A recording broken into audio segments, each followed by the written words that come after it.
Alrighty. Hey fellas, Oh, look at him in his little box look at there. me in my little box over here.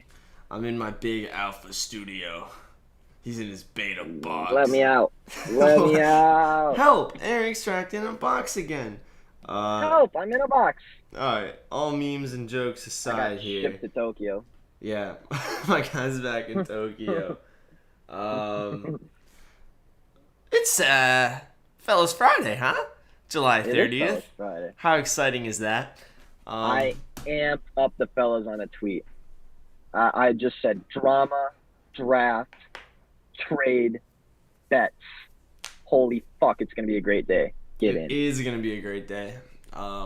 It I is. already see some slander in the chat from Braxton. I'm gonna be honest, Jesus, he's man. already fucking started today. The Seahawks are not the worst team in the NFC West. The Seahawks were the best team, and I think that they'll at least be the second best team. Oh, Erickson E. Now Oh, his hey. box has a box. That's good. Hey. Where do The we double want box. to? Where do we want to start with this? Dude, We I got want to NBA. start with the fact that Westbrook now plays for the fucking LA Lakers, and I'm pretty sure the only three guys on the roster are LeBron James, AD, and Russell Westbrook. I'm pretty sure there's only three roster players at this point. They traded their whole fucking team. Yeah. Now, my first thought, I'm not like a Westbrook hater. I know there's a lot of people who off the bat are like, "Oh, Westbrook just has a big, this triple double Yeah, yeah. stat pattern," but like, I'm not a Russ hater. He's a really good player. I just don't see him fitting particularly well in LA. Do you feel that way? I actually thought the fit was good. When I saw it, I was like, damn, that's a pretty good move. But as we've learned from the Nets, if you trade away your whole bench, it doesn't work. Yes, that is also If true. if Russ, AD, or LeBron go down, and less LeBron, I feel like nowadays, if Russ or AD goes down, like they're gonna run in the same problem that the Nets have. And good luck keeping all three of those guys healthy. Yeah, exactly. LeBron's just getting up there. You don't know about his health. AD has shown he's also But questionable. I do think it's a good fit though, because with LeBron not being as athletically dominant as he is, now you just kind of brought in someone that is, but you still have the smarts, you still have, you still have the planning of LeBron. I think it is a good move. I They just wouldn't have just, given up your entire rest of your team to do it. I think they needed someone who's a little bit better of a shooter from distance. Yeah, yeah, yeah, I I don't would know agree who with on that. that team's gonna be like their best 3 point shooter at this moment is LeBron. I think, right? I would assume so after the season he put up last season. Yeah, it's got to Um, be. so just to go over the trade real quick, the Wizards sent Russ their 2024 second and their 2028 second. That's a high value one right there. To the Lakers for KCP, Montrezl Harrell, and the number 22 pick in the draft last night. Who I they also feel like selected? Who they get with that pick? I don't even know. they ended up going. Also, what happened in the first 10 picks? It was Holy wild. shit! It was what Franz Wagner goes what 7? Are you kidding? Giddy went before him. Unbelievable. And Sengun was the third forward taken. That's unbelievable. So it looks But like no, I saw the trade and I was like, damn. One, they gave up a lot. Two, damn, the LA Lakers are going to be good or just fun to watch. I don't really know which one it's going to be. They are going to be a fun team to watch. yeah, it's a there's man, I feel drama incoming. Now I feel I, like I do feel drama incoming. now judging by now Bradley Beal has made it clear I think at this point that he wants to be a Wizard. Yeah. That's a fun. Bradley Beal wants to be a Wizard. I think that team's looking solid now. I kind of like those pieces That's around him. that was my thing is like, all right, yeah, the Lakers definitely got a piece that they needed, but at the same time, like what a great trade from the Wizards. You knew Russ didn't want to play for you. You've known it the whole time. Russ doesn't want to be there. You knew it. The team didn't even really want him there. Like, I feel like he never really fit in Washington to begin with. No. And in return, they get Kuz, Caldwell. Like, they got a lot. They KD, and they got a lot of shit. And then they got the 22nd pick. I don't know who they took with it, but I'm sure it wasn't. I'm sure it was a decent pick. Yeah. The main. Dude, Kyle Kuzma's, like, besides that he looks like a goober, he's solid. He's a solid player, especially He's a solid player. with a volume scorer like Beal. All those guys will work well with him, I think. So, I'm interesting to see the Wiz. I just heard that the Lakers actually made a trade for Braxton Beal. They wrote the wrong name on there. Shit. Yeah, so that's not good. Starting at 5'2". No, I thought it was very interesting. I see a lot of shit about one team screwed up, the other team screwed up. I think it was a good, even trade. I think the Wizards are better off now. I think the Lakers are better off if they can find more pieces. It'll be interesting to see who they go after now, because they obviously have to go after someone. True. And how's that cap doing now? That cap has got to be probably struggling. Damn stressed. Yeah. Because Russ gets paid a shitload of money. LeBron obviously gets paid an absurd amount of money. AD makes an absurd amount of money. Yeah, I don't know what they're gonna. I don't know. I think they just stretched it too thin. Because they need like a Seth Curry and oh god, I don't even know. They need a shooter bad, and a good one too. They need two shooters, honestly. Yep, absolutely. They need two shooters to finish that lineup. They would have been better off just with a smaller name, not necessarily as good of a guy, but someone who could shoot. I mean, it's interesting too, because if you're going after Russ, why wouldn't you go after Dame? I mean, maybe they did, and maybe Dame just didn't want to go there. But man, if you want a Russ, you might as well just go after Dame. He's just a better, in my opinion, a better shooting Russell Westbrook. Maybe not as athletically gifted, but I would rather have Damian Lillard on my team than Russell Westbrook. Yeah, right. And if you're going after Russell, why wouldn't you go after Damian when you already know he's on a trade block? I think I don't think unless Portland, they did, and it just didn't. Yeah. Portland's definitely not nearly as excited to get rid of Dame as Washington is to get rid of Westbrook. And also, I don't think that trade would have worked with sending Kuzma, KCP. Who else was in that again? I don't think they would have been fine with that for Dame and only a first round. It would have taken a couple first rounds. Yeah. Plus, probably a better starter than Kuz and KCP. Which are, hey, they are not bad players. Like, those are very quality players in a trade that can help out a lot of different teams. And that's why I think the Wizards, like, I don't know if they won the trade, but it's a win-win, if anything. Right. Because that team is dramatically better now, I think. Because I don't think Russ made them that much better. Yeah, I agree. It's interesting, though. I did not see that trade coming at all. Me neither. That is not what I thought the Lakers would do. There was reports that LeBron had previously been talking to DeMar about getting him to LA, and I think that would have been something else. That would have been, because DeMar's been low key a star, just hasn't been on a team that's been doing enough for him. Right. He hasn't had much around. He hasn't been in the spotlight a lot, but he's been putting up solid numbers since he left Toronto. Is he a pretty good defender? Yeah, DeMar's a good defender. Okay. Because that's what they need. They need a shooting defender.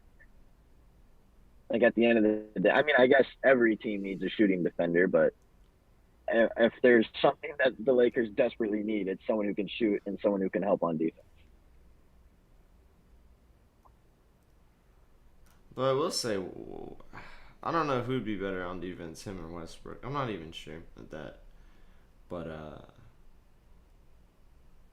well, And The draft is he's crazy not though. necessarily a great. He's like a 25-ish% 3-point shooter. So you wouldn't even help that problem. We'll see, man. If Russ is We'll see. clicking and everyone's just healthy, that's a That's the tough thing. team. But that's a big If this if. is, yeah, that's the thing is if this does work out the way the Lakers want, holy shit, that's gonna be a good team.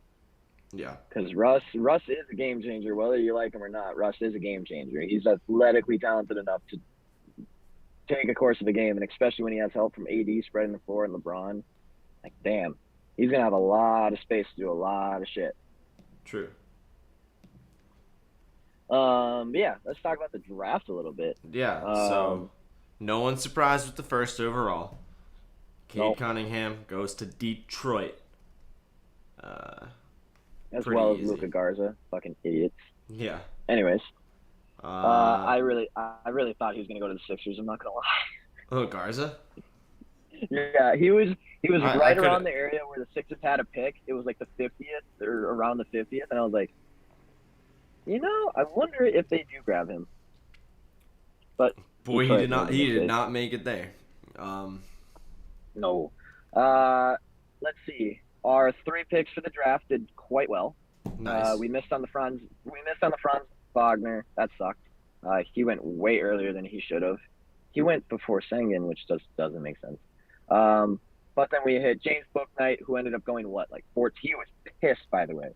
James Bouknight, when he got selected, not one smile came off of his face. He was not happy because he was projected like 6th or 7th, and then he dropped to 14 or 13 or 12 or something. He went Not happy. He went 11 to the Hornets. 11. Okay. Well, he was not a happy camper when he got selected. That face was not someone who was very impressed with what just had happened.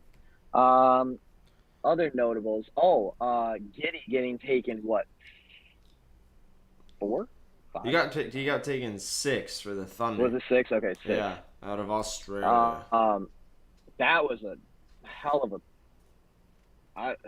a draft. I don't know where that came from, but hey, I'm here for it. Because I don't think Franz Wagner was the best forward.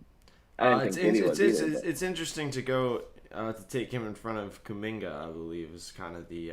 Because I thought the OKC pick was going to be Kuminga or Bouknight, and then neither of them showed up, and I was like, huh. And then of course he drops to the Warriors. Oh of my course. God, I know. Of course, dude. I saw it and I was like, wait, so Kuminga is still on the board. And I was like, oh my God, are the Warriors about to pick him? And sure as shit, they got him. And I'm like, are you fucking kidding me? Are we doing this shit again?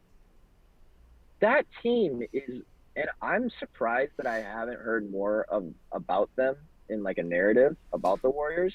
So I'm like, guys, this team is going to be fucking unreal. Yes. You got Wiseman, who will be healthy, hopefully. And he will Clay, improve. Clay, who will very hopefully be healthy. Hey, I don't like the Warriors, but I hope to God that guy can play a full season. Me too. Yeah, I don't. You can't hate like on Clay. 2 There's no reason. Gone and shit like that. Yeah, there's like a good defender, a good shoot. Like, Jesus, like how can you not like the guy? But Clay, Steph, Wiseman, Draymond, and then you have Wiggins or Kuminga. Like, holy shit. And their depth is already decent, too. Like, they have a decent bench already. That team's going to be unbelievable. They're going to make a deep run, I think. They're going to be back to the Warriors, and it's not going to be fun to watch. Actually, it might be now. Now that their legacy is kind of deterred a little bit, I wouldn't mind watching the Warriors be good again. Just to give LA a run for their money. Just so we're clear, my luscious locks are not available for trade. You ever gonna cut those? I don't know, man. At this point, it wasn't even a decision. It was more just like a lack of a decision to get it cut. Just like pure lazy. I feel that. I don't like that. What else is done? Saw a lot of the Ignite players go pretty high, so I think a lot of the Ignite players. That's just going to continue to be something. I think that a lot more college players do. You could tell there was a preference on players that had professional experience. Yeah, definitely. Franz Wagner going that high. The only reason he did is because he played in professional in Germany. I would have a feeling because as a freshman coming out of the Big Ten, I don't know why you take that guy as high as you did, unless it was because he's had professional experience.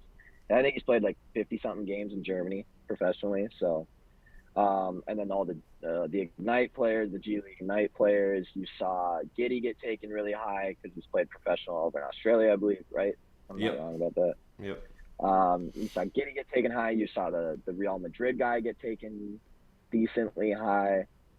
Uh, the one name that I did not expect to see that high, and I'm surprised there's not more of a story on him, is James Preston, the guard from Ohio, who literally didn't get recruited by any college, made his own made his own highlight tape, sent it to Ohio. They gave him an offer.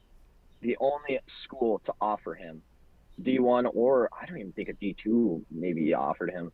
The only D1 school to offer him. He goes, he brings his team to the tournament, he wins a couple games in the tournament, and then he gets drafted, what, top 20? He went to, oh God. Can you look up where James Preston went to and what selection he went? Because, He went. dude, He like, went. what a story. He went 33 to the Clippers. 33, okay. Okay. What is that dude is unbelievable. Like just to hear that in high school, his senior year, he had zero offers, made his own highlight film, sent it to Ohio. They're like, yeah, you're good. Come walk on with us. Oh, by the way, you're actually going to be our star player. Bring us to a tournament, Yeah. win game, beat Virginia. Like, and then gets drafted second round by the Clippers. That's so crazy. Absolutely nuts. Good for him, dude. I hope he ends up being great in the NBA. I don't think he will because he's a small guy, and just Yeah, he oddball. needs to But hey, pack on some muscle there. he needs to pack on a few Um, pounds. He looks like he came straight out of high school. But damn, incredible. That's just an incredible story. Anything else major? Trying to think other things that happened at the draft. I don't like the Pistons draft. I thought the overhype was unnecessary. I'm still not sold on Cade Cunningham being like a star NBA player. Hey, I believe it because I saw him in the regular season where he was dominant, but also saw him in the tournament, and holy shit, talk about a fucking liability. And everyone's like, well, he had no good teammates surrounding him. And I was like, that was one of the most inefficient performances I've seen from an all-star college player in my life.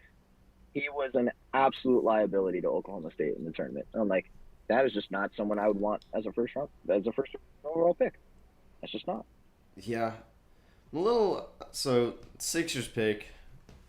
It's 28 in the first round with Jaden Springer. A little confused why we went another really young guard here. You guys gearing up for a trade?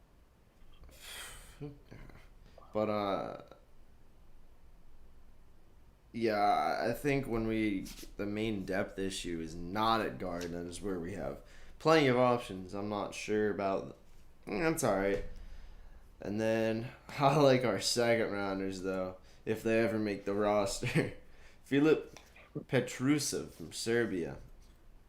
Ooh, He's a heard those 7-footer, people from Serbia are good. a little bit older. I like that. International guy, has some professional experience, has some age on him, and he's been working on his three. Apparently hitting 41.9% of his threes as a 7-footer. So I'm excited for that prospect. Also, Charles Bassey from Western Kentucky with 53. He's kind of like his game's classic big man, not some very different from our Serbian friend with his 3-point shot. He's just a back up to the basket and just dominate type guy. So maybe he can learn a little from Embiid. He could be a good option off the bench because he always needs someone solid behind Embiid.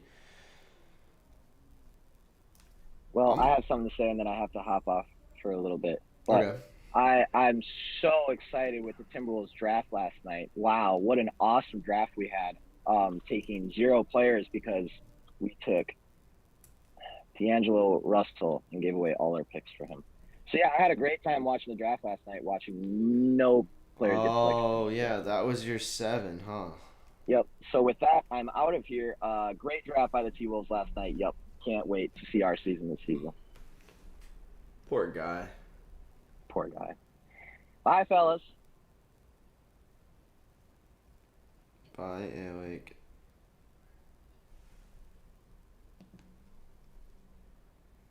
No, let me get that out of the way. Alright, fellas. Move past the NBA news now into some wild, wild Olympic news in fencing, of all things. There's some huge drama. Before the U.S. team face off against Japan this morning, 3 of the 4 fencers for Team USA were wearing pink masks. The 4th, whose name is Alan Hadzik, did not.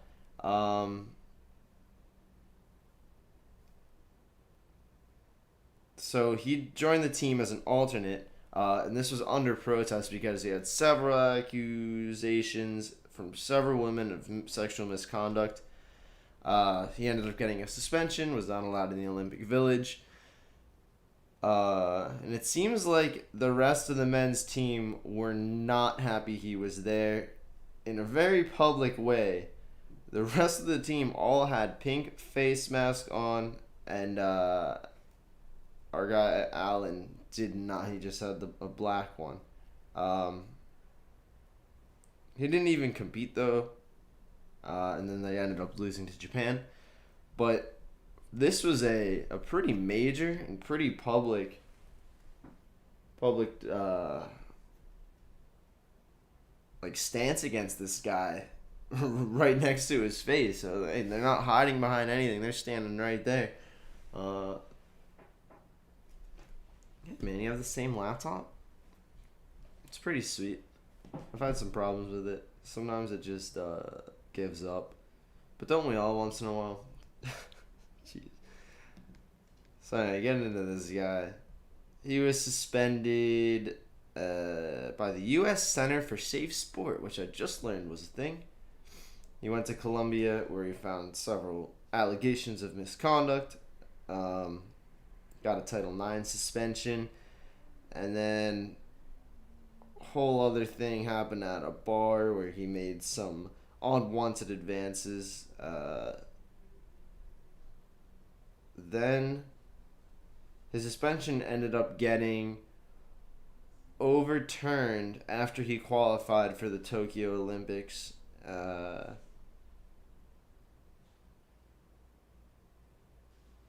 Which is kind of ridiculous in the first place because they weren't. It's not like these were found to be fake or anything. They're very, very real. It seems like there's the people who it happened to are very, very publicly saying like, having one such event should be bad enough that you don't get to go to the Olympics.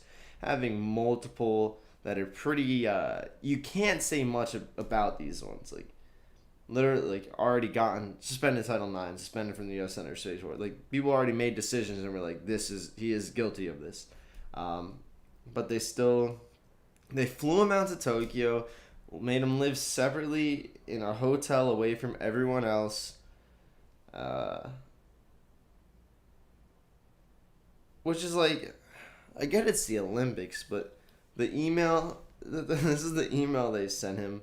It says, team athletes have expressed concerns for their safety and well-being arising from your presence, which they say are likely to adversely affect their mental and emotional abilities to prepare and compete at the highest levels required for success in the Olympic Games. Several have asked that USA Fencing put measures in place to keep them safe and minimize distractions from training and competition. Accordingly, USA Fencing, in conjunction with the USOPC, will implement a safety plan.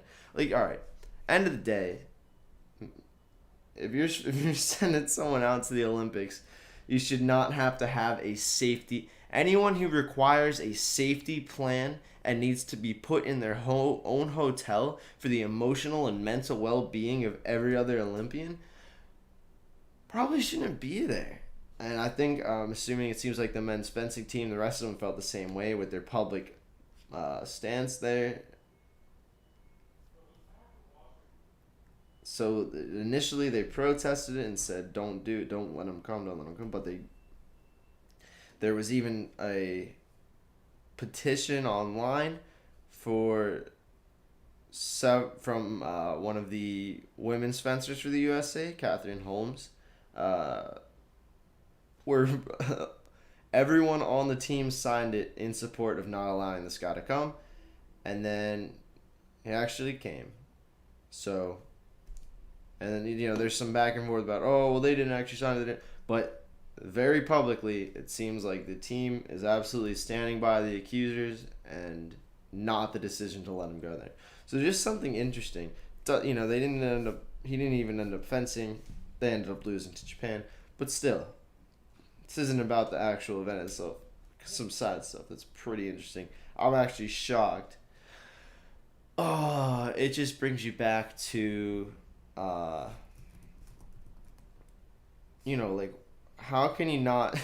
So Sha'Carri Richardson smokes some weed and is like the fastest woman we have and can't go. This dude, as an alternate fencer, has several allegations against him, and he gets to go and have a safety plan so everyone can feel safe around him. Kind of ridiculous in my opinion. I'm glad that the rest of the team was willing to do something public like that. Other Olympic news in another fun sport, Olympic water polo. The USA's Maggie Steffens just set the all-time scoring record for the Olympics.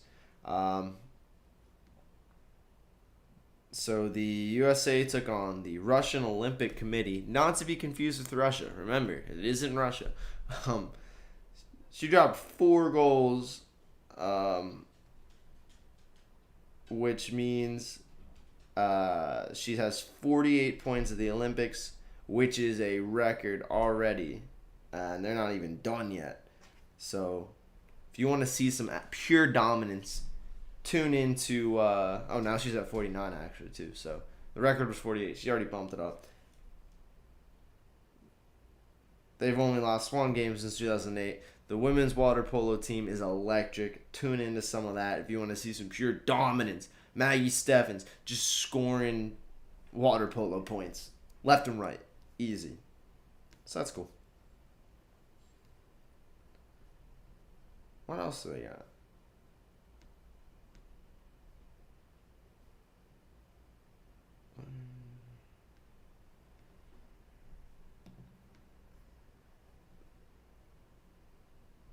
So another cool Olympic thing, San Marino, the country, wins its first Olympic medal in history. This is considered a microstate. It's less than, so imagine Rhode Island, right? Pretty small. San Marino is 1/50th, actually less than 1/50th of the size of Rhode Island. Its population is smaller than the body of Iowa State. It's completely surrounded by Italy, and they just won a gold medal. No, sorry, a bronze medal. But still, not as exciting. They just won a bronze medal. In women's trap shooting, Alessandra Perilli just was shooting lights out apparently, and brought their first medal to San Marino. It's a very little place. I did not know of its existence. No, all respect to San Marino, it's just, that's a pretty small place. I can't even see it on a map, But yeah, she, in 2012 Olympics, Pirelli finished in a 3-way tie for second, and then They took part in a three-way shoot-off. She ended up getting knocked off the podium in that shoot-off. She missed the finals in the 2016. Came back, took the bronze home for San Marino. Let's go, San Marino. Pretty cool. It is truly impressive out of such a small population that they can actually find someone that can medal in the Olympics. The U.S. women's national team for soccer just took on a crazy game against the Netherlands to go on to the semifinals, on their way to the gold medal. This was it was a similar game. If I don't know if you remember the 2016 Olympics, U.S. Women's national team ended up losing to Sweden in the quarterfinals in a very similar game that went to penalty kicks. Ended up winning 4-2 in a PK win after it was a crazy 2-2 tie for a lot of the game. It was just a wild match. Gotta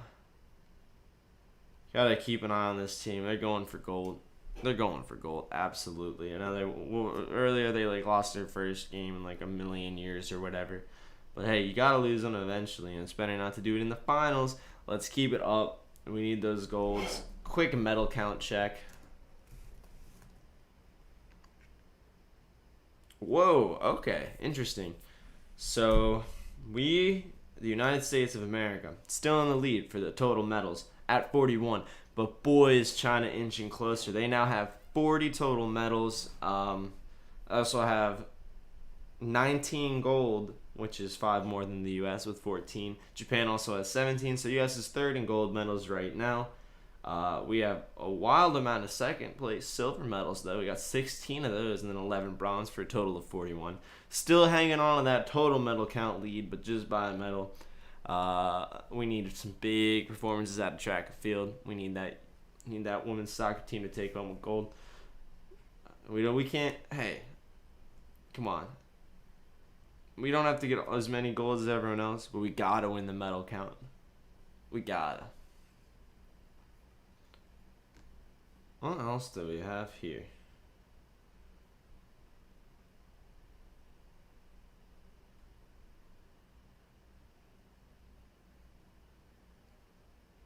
Team USA basketball, the women's team also, because who cares about the men's team at this moment?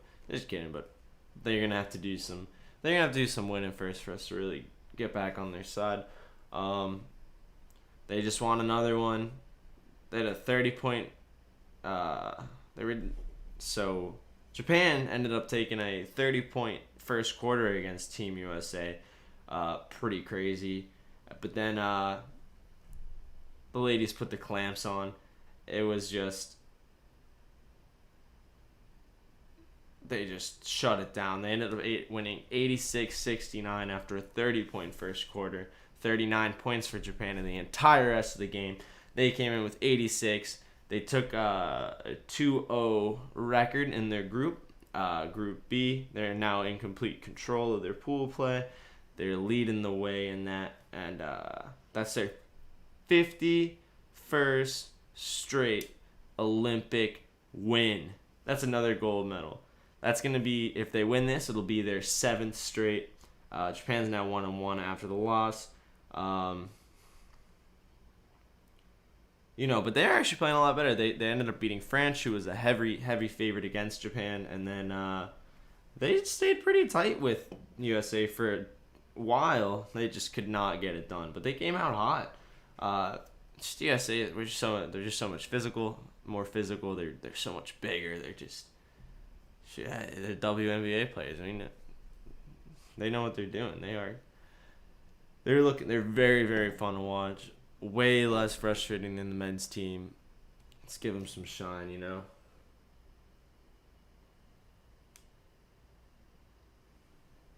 The new season of Outer Banks. Hey, man, I haven't watched it yet, but I've heard the hype. what I have been watching is oh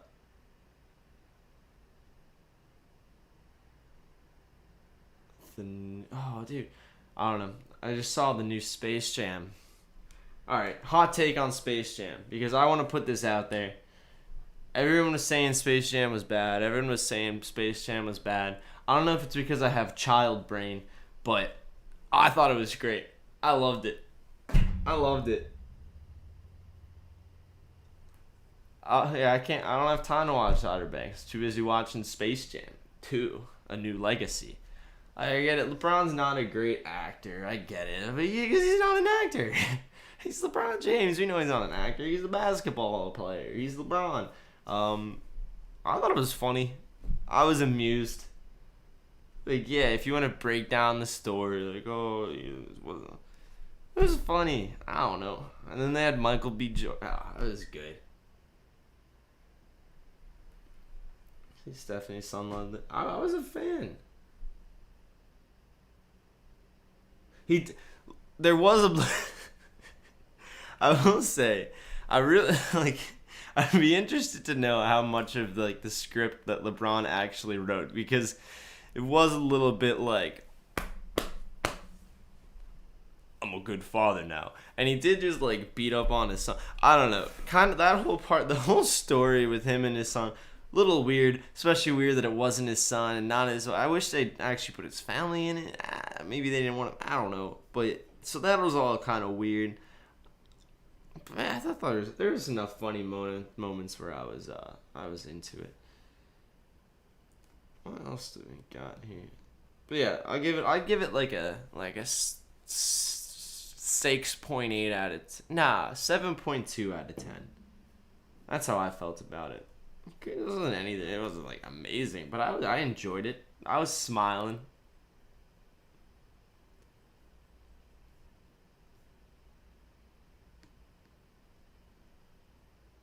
Let's talk a little bit.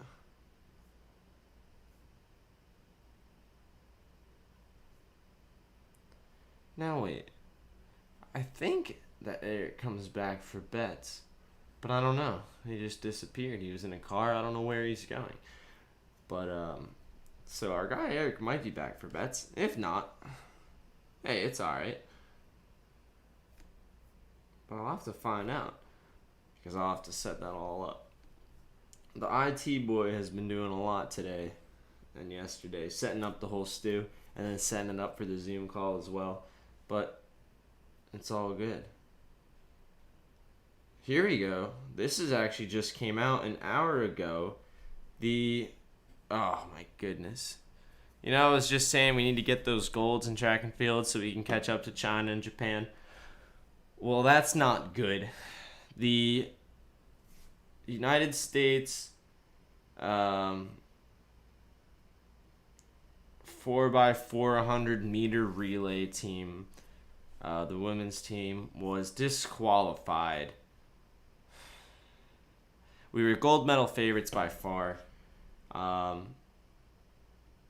So, the way it works, there's a couple of heats, and then they move on to the finals, right? So, in the debut of the event,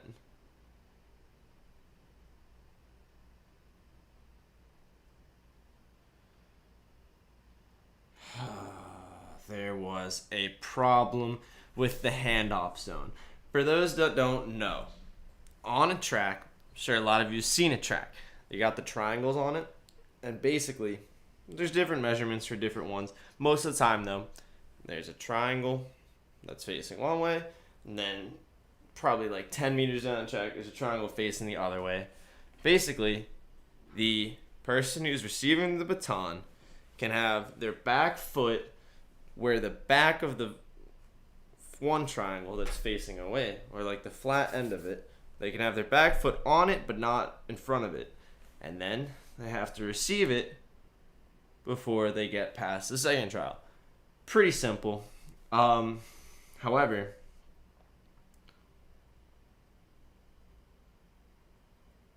And you don't even so in the Olympics, people will line up so far down because they don't like the exchanges are so perfect. Like there should be no, you just get up to speed. You get full speed when you get that, and you just go. So they typically,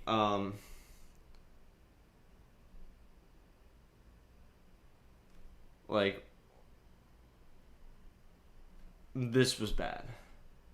From the first leg of the relay to the second leg of the relay, Elijah Godwin to Lina Irby. Irby was lined up way beyond where she was supposed to be lined up. So, typically, in her lane, the line should have been about 2 yards before where the finish line was. She was about 15 yards down the track in a completely wrong thing. So egregiously in the wrong place. Nothing you can say about it. It's clearly marked zone, and she was over there. The claim now is that one of the officials lined her up in the wrong spot. A lot of people are like, yeah, but look at where you're standing, and you're an Olympic 4x400 meter relay athlete. You should know. You should at least notice that. But the claim that the officials actually did it wrong does have some merit to it. One of the Michael Johnson, who's if you know him, very, very good American sprinter. He was also commentating with BBC. He noticed that in the second heat, so this was the first heat. In the second heat, they ended up lining up two runners in the completely wrong spot. Luckily, those two runners noticed and went back to where they were supposed to be. I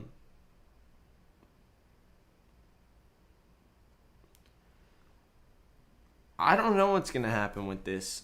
Right now they have the benefit of that there's proof that they were lining people up.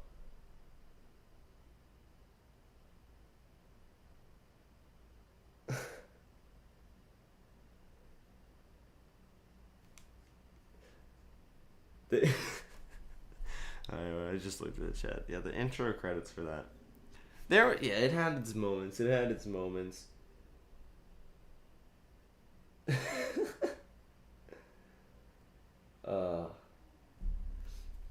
actually like the idea that Braxton says in there instead of like a decathlon, just like what would be like 50 sports.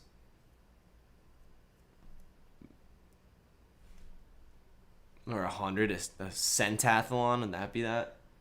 Or they just have to do 100 different sports and see where they rank. That'd be pretty sweet. Back to this. So the thing is, it's in appeal right now. There is the evidence that they were lining people up in the wrong spots. Bad look. This isn't the first time the U.S. team used to say, if you remember in 2016, our 4x1 relay got disqualified for dropping the baton, bad exchange. After review, they said Brazilian runner actually impeded the handoff, that's why it was dropped. And then they had to run alone in a time trial. They ended up getting into the final. They ended up winning gold. So I don't know if they'd have to redo a time trial. I'm sorry, this is a mixed relay. It's 2 men and 2 women, which I did not know existed. Apparently, because this is the first time they've done it.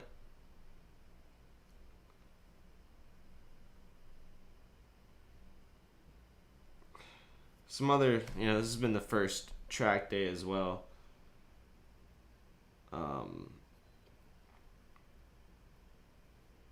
You had the 10K, 10,000 meter run, which is 10.6 miles.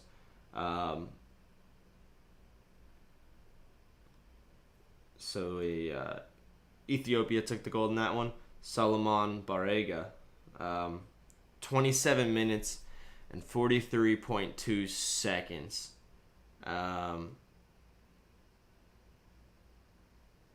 which is crazy. It's like that close to the world record, like fractions close to the world record. He actually beat the world record holder who came in second, Joshua Cheptegei, and by fractions again. It's crazy that's a 27-minute long race that first, second, and third actually finished within a second of each other. Insane. He also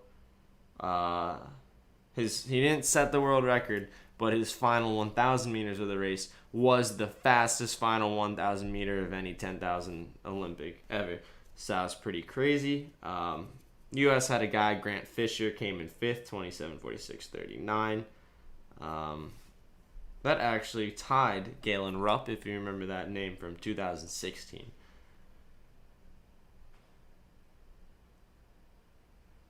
Couple other track and field things. Got some qualifiers for the field events. The shot put. Raven Saunders, a.k.a. Hulk,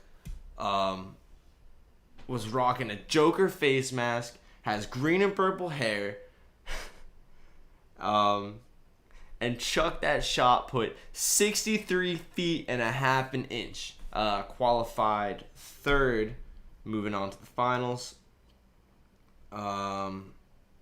That was crazy. You gotta. She came out. I wonder. Can I show this? Yeah. Wait. I can. Let me just. This is like a mad.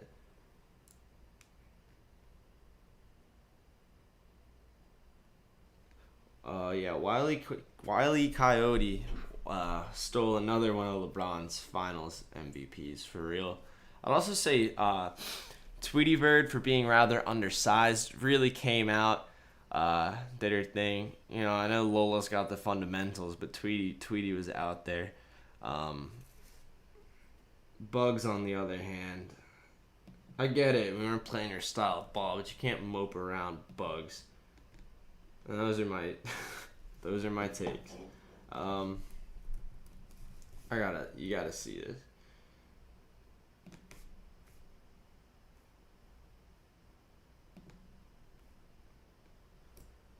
Here, it's this.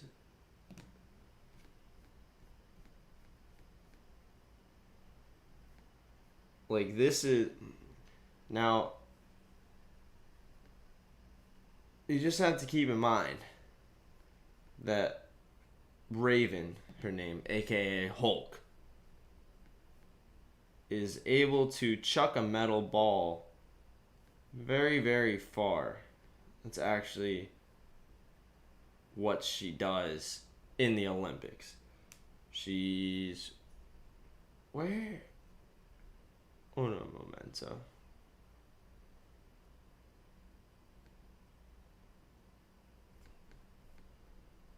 Oh, here we go.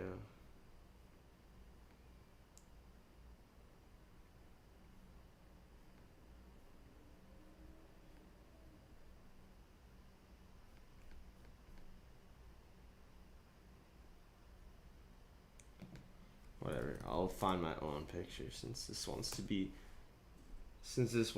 ridiculous.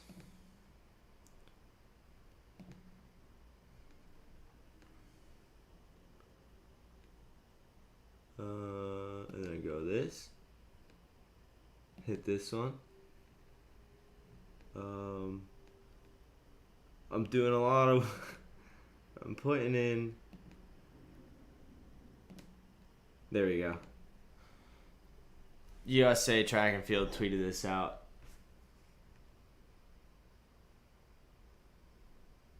I mean...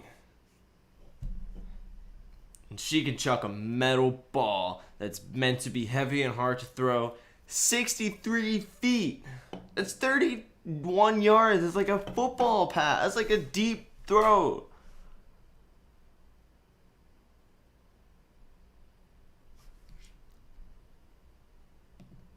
I mean, I just gotta say, that's...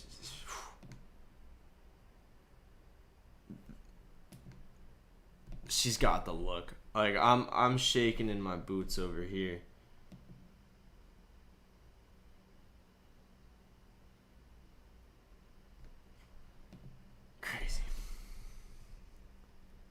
So she went to the final, qualified for the finals.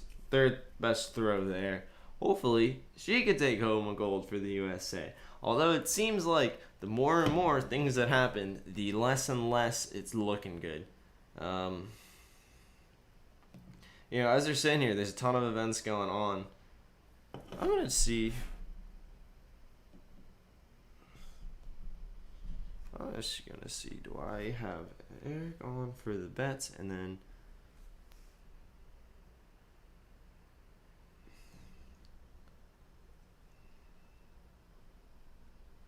For bets.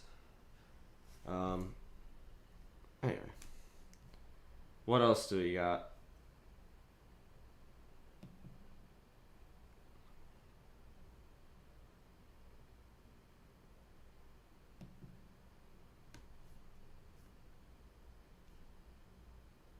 Well, we had a lot of.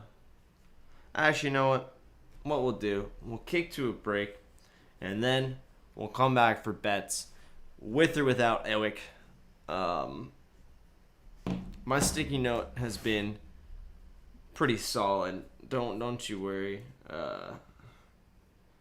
It's gonna be a. How many games do we have today? Let's see real quick. We have one. No early games. 1, 2, 3, 4, 5, 6, 7, 8, 9, 10, 11, 12, 13, 14, 15 games all tonight. No early games. So I actually like early games because it gives you something to do during the day. But whatever. They don't care about that. They all go off at 7:05. We'll get full slate of those.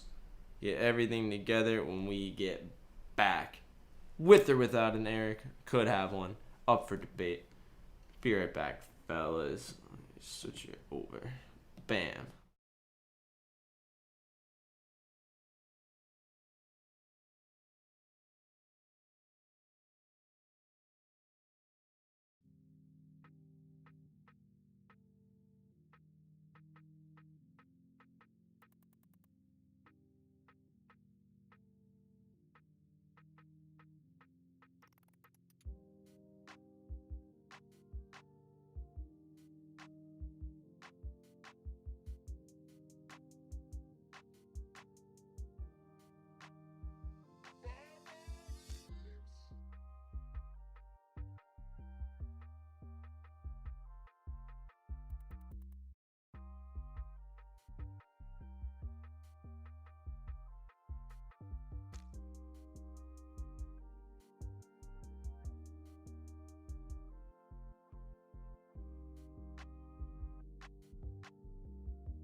All right, fellas, we're back at it. Gonna start going through the MLB picks for the day. We'll get Eric back joining us shortly, but for now, I'm gonna go through some of the earlier games. Starting with first game on the day. We've got the Phillies taking on the Pirates in Pittsburgh. Vince Velasquez pitching for the Phillies. Will Crow for the Pirates. Now, Phillies are getting favorited at minus 135. Pirates at plus 115. The one thing that is shouting out at me right now, if you look at Velasquez, right, on the season he's a 5.54 ERA and a 1.43 WHIP, 3-5 on his starts. However, in his last three, he's 0-2 with 9 innings pitched and a 13 ERA with a 2.07 WHIP. Let up 5 home runs on him too. It's pretty bad. And Will Crow is not coming up on action as a pitcher yet, but he is listed on DraftKings. So let's just see right here how he's doing this season. 5.89 ERA, 1.56 WHIP. So we got a couple of guys that are probably going to let up a couple of runs here. Normally, let's see.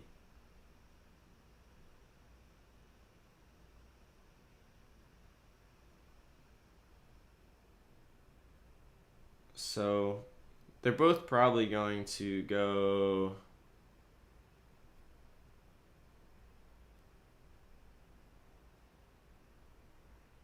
decent amount of innings, a few of them. Oh wait, is that? Did I just hear a sound? Hold on. No. Okay. Wait, did I? No. Okay. I thought maybe Eric joined the Zoom. So both these guys are susceptible to giving up runs for sure. Looking at the first 5, I think, for this one, because I think they both will get pulled, especially if they're doing poorly. But I'm thinking first 5 overs here. The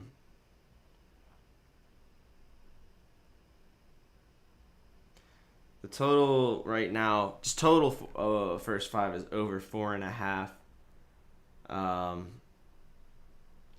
Then the team totals first 5. Pirates are getting over 1.5 at minus 155. Very juiced.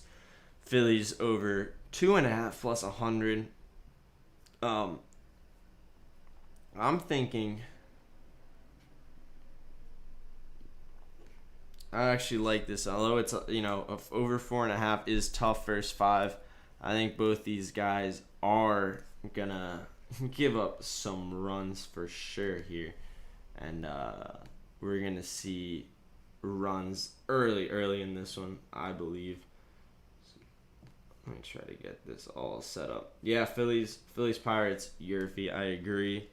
I think that's definitely good. Let me look at what the odds are on that too. But yeah, it's minus 125 right now. Not bad in this one. I'm gonna say, yeah, I like that at minus 125. But I think overall, first 5,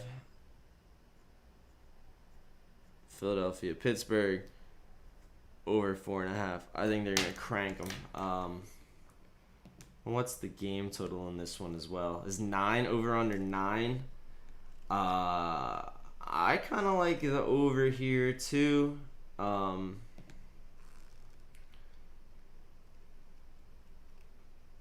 over is 28-20 in PNC Park in Pittsburgh. They're averaging 8.8 runs a game, give or take, but that's typically because the Pirates are the worst scoring team at the moment in the MLB, averaging only 3.6 runs per game.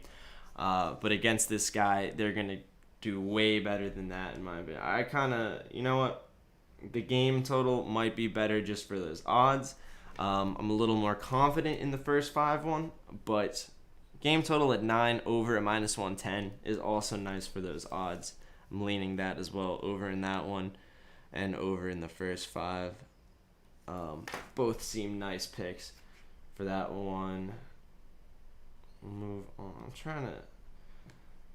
It's tough. I got so many tabs open, man. It's crazy. Alright, that should be clean. Moving on. Next game on the day is the Royals going to Toronto, taking on the Blue Jays. The Blue Jays are a pretty heavy favorite right now at minus 225. Royals are getting plus 185. Over set at 10.5. Let's see what we got. Let's see what we got pitching. We've got Daniel Lynch pitching for Kansas City. On the season, he's a 7.8 ERA and a 1.75 WHIP. And we know Toronto has been balling out. They've been hitting runs. Toronto is starting. Who is their starting pitcher? Ross Stripling. He's been okay in the season. 3-6, 4.84 ERA, 1.29 WHIP. A lot worse in his last 3. 11 ERA, 1.89 WHIP.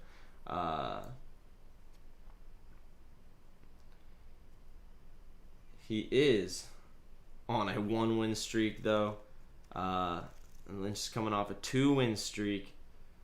So let's take another dive into this one because again, seems like some runs are going to be scored.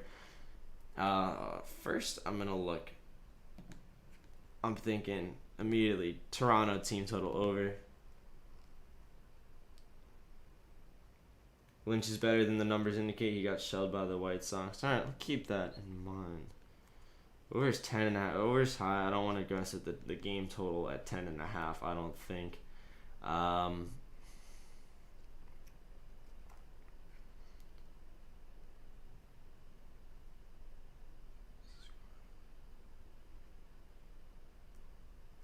You can take. I kind of like first off the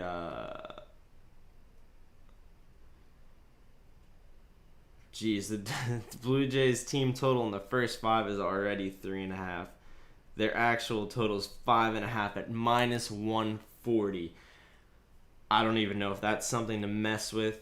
The overs are absolutely juiced in this game, probably just based on the way Toronto has been playing.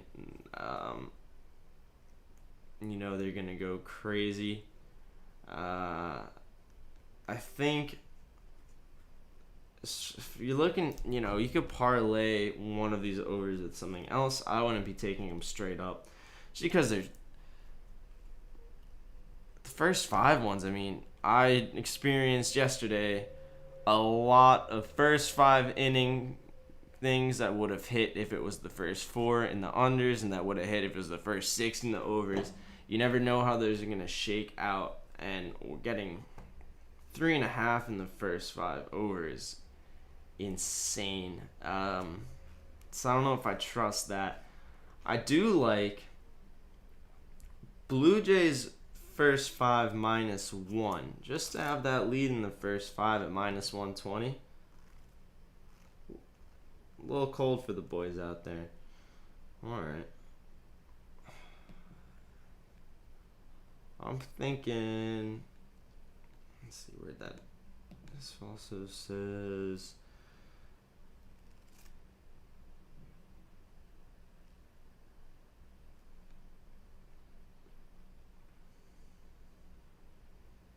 Yeah, Lynch has been better in his last 3. Hasn't given up many homers. It might. I'm assuming that the public is also going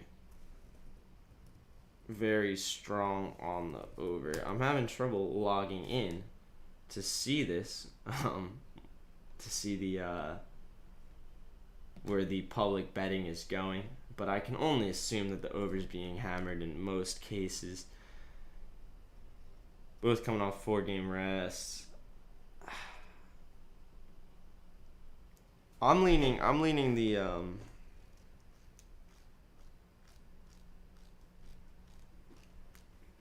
I'm liking the Toronto first 5 -1.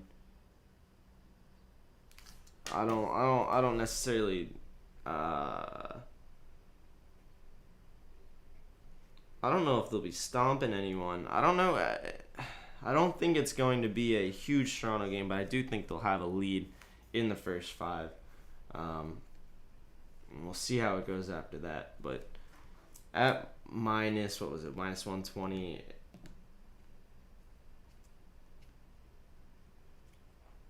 Yeah, minus 120. The odds are so juiced here. Anything Toronto or over involved, which are the two things I like. Maybe also a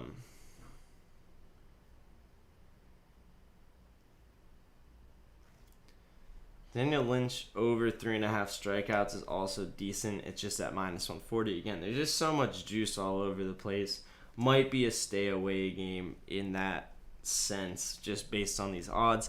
But I like the Toronto first 5 -1 if you're trying to get something that's you can place individually and actually get a decent payout. Kind of like that. 71 of tickets, 89% of money on Blue Jays. Yeah.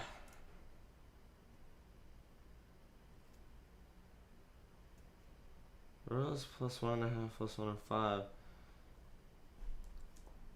True. Let's see. I mean, you could even get an alternate line, perhaps. A little Royals, maybe like. Hey, Royals plus 2 is also only minus 125. If you want to get that extra half a point, go for let the push become available. 2.5 also won at minus 150. Might be worth a Royals spread for the whole game. You could probably even take like the 3.5 parlay with something with that as well. It's a tough, interesting game. It's a man. These odds are just brutal on it. We'll come back to that one. Perhaps Eric will provide some things, but I do like the Toronto first 5. I don't mind the plus 1.5 or plus 105 for the full game for the Royals either. I don't mind that. We'll move on for now to the next game, 7:10. Boston Red Sox take on the the Rays in Tampa Bay. Rays getting the favorite minus 140, and the Red Sox at plus 120. I'll just look real quick. So, Martin Perez is starting pitcher for the Red Sox. Josh Fleming for the Rays.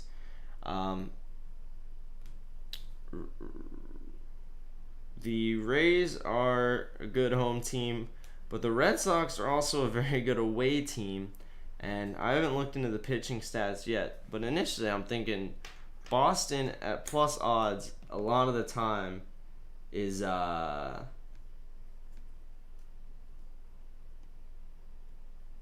solid, man. They I mean, if you can, again, plus odds against the Rays, and the Rays are a very good team, but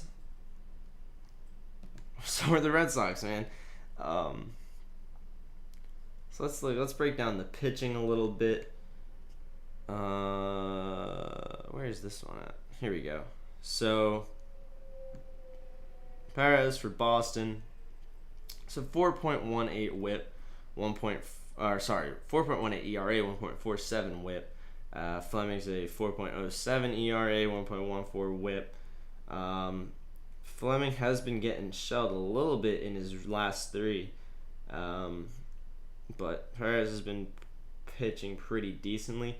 I think I like Boston straight up here at the plus money, the underdog. I don't, I don't think neither of these pitchers are terrible. And I think if you're going to go off the most recent games, you still give the nod to Boston off their starting pitcher. And at the end of the day, they're a very, very good team. I'm thinking I like the Red Sox. Red Sox straight up money line plus 120. It's one of those things. If you see a real good team plus odds, it's hard to argue with it. I know, and maybe that's a could be getting stacked. How do I? Man, I really gotta. Boop, boop, boop, boop, boop.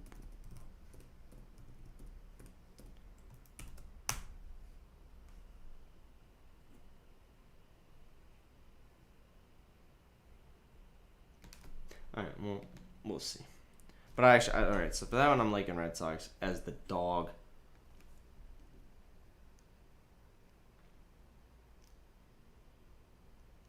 Moving on, that one will be quick. That's a quickie. Actually, real quick, let me also see overs at 9 in this one. So that means that we might actually be able to look at these team totals.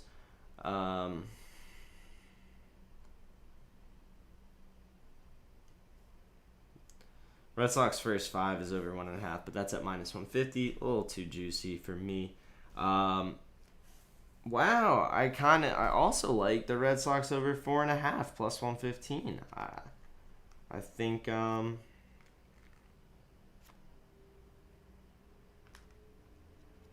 think I would rather take just the money line because you never, 5 is you never know, even based on pitchers, bullpen, all that stuff. 5 is never something that you can be super confident in hitting. Especially if it's plus 150, I don't know. But I prefer the Red Sox money line over that at plus 120. Better odds, all that. I think I'm sticking with that for this one. Moving on. The Reds are going to New York, playing the Mets. You got Sonny Gray starting for the Reds. Carlos Carrasco for the Mets. Mets are the favorite here at minus 140. Reds are getting plus 120 on the money line. And over under set at 8. So let's take a look at the pitchers real quick.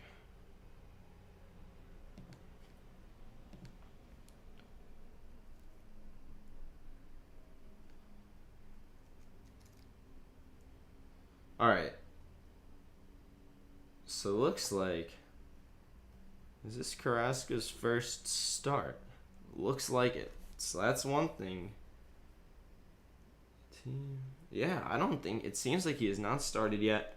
Gray for the Reds is 2-6, 4.5 ERA on the season, 1.4 WHIP on the season.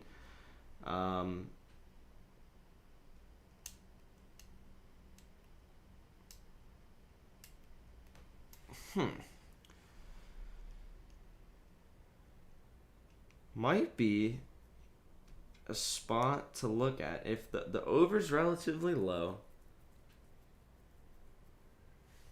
I'm gonna make sure I'm not missing something with this guy. Yeah, he's making his this is his season debut for the guy. So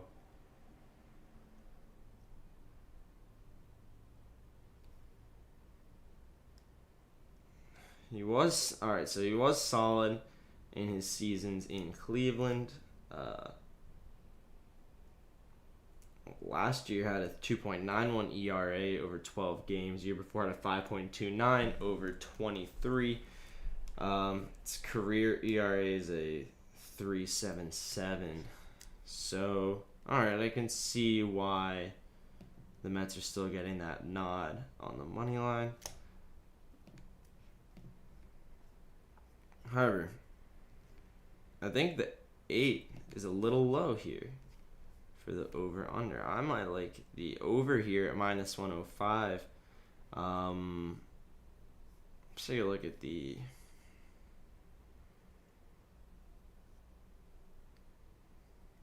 I don't know, man. First game of the season, you might have to shake some rust off. And first five money line, the Reds are getting plus 110. Um, let's see. I think so.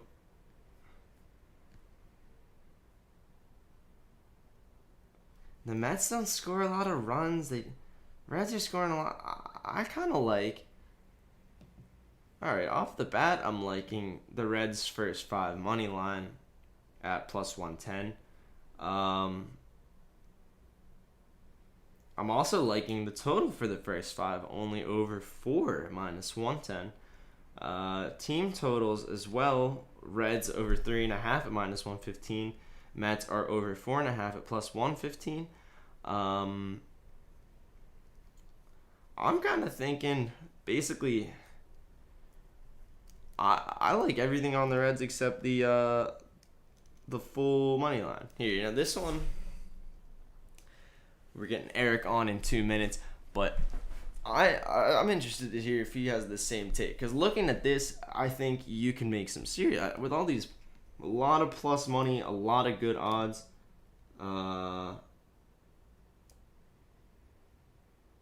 Let's check in here. Yeah, Reds first five. Braxton said too. I'm into it. I like the Reds first five. I like the first five over total over. Lukeman, welcome back. Great to see you, bud. Yeah, for now, man, that Reds first five at plus money. Gotta say, because at the end of the day, I think I don't want to try to be like, oh, the sports books are doing this wrong. But I do think that the Mets get a lot of just by having DeGrom, it throws off their stats so much, and it does cover up the fact that their bats don't necessarily always work. They're one of the lower scoring teams in the MLB, and the Reds have been cooking. And if Penn does suck as well, then I also like that first five over 4. Just the total, not bad at all. I think this is gonna be a. It seems like the read on this one. I think this should be a good game for us. I want to circle back to that one because I just think it's interesting. I like to hear Eric's thoughts on the matcher. For now, we'll just cruise. We'll just keep cruising. Oh shoot! Here's what I'll do. I gotta get the Zoom fixed again because it hates me, and we'll do a quick. This will be a 43-second break max, and then we'll pop back in with Eric, get his thoughts on this one and the rest of the games moving forward. We will be right back. Quick intermission just to get set up.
We're back, fellas. We are back, better than ever.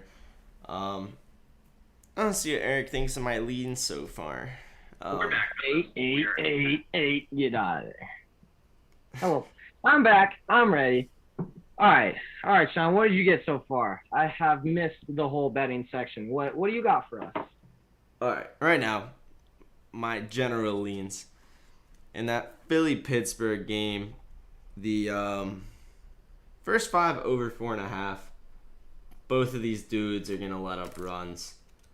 You got, let me get back to the draft. There we go.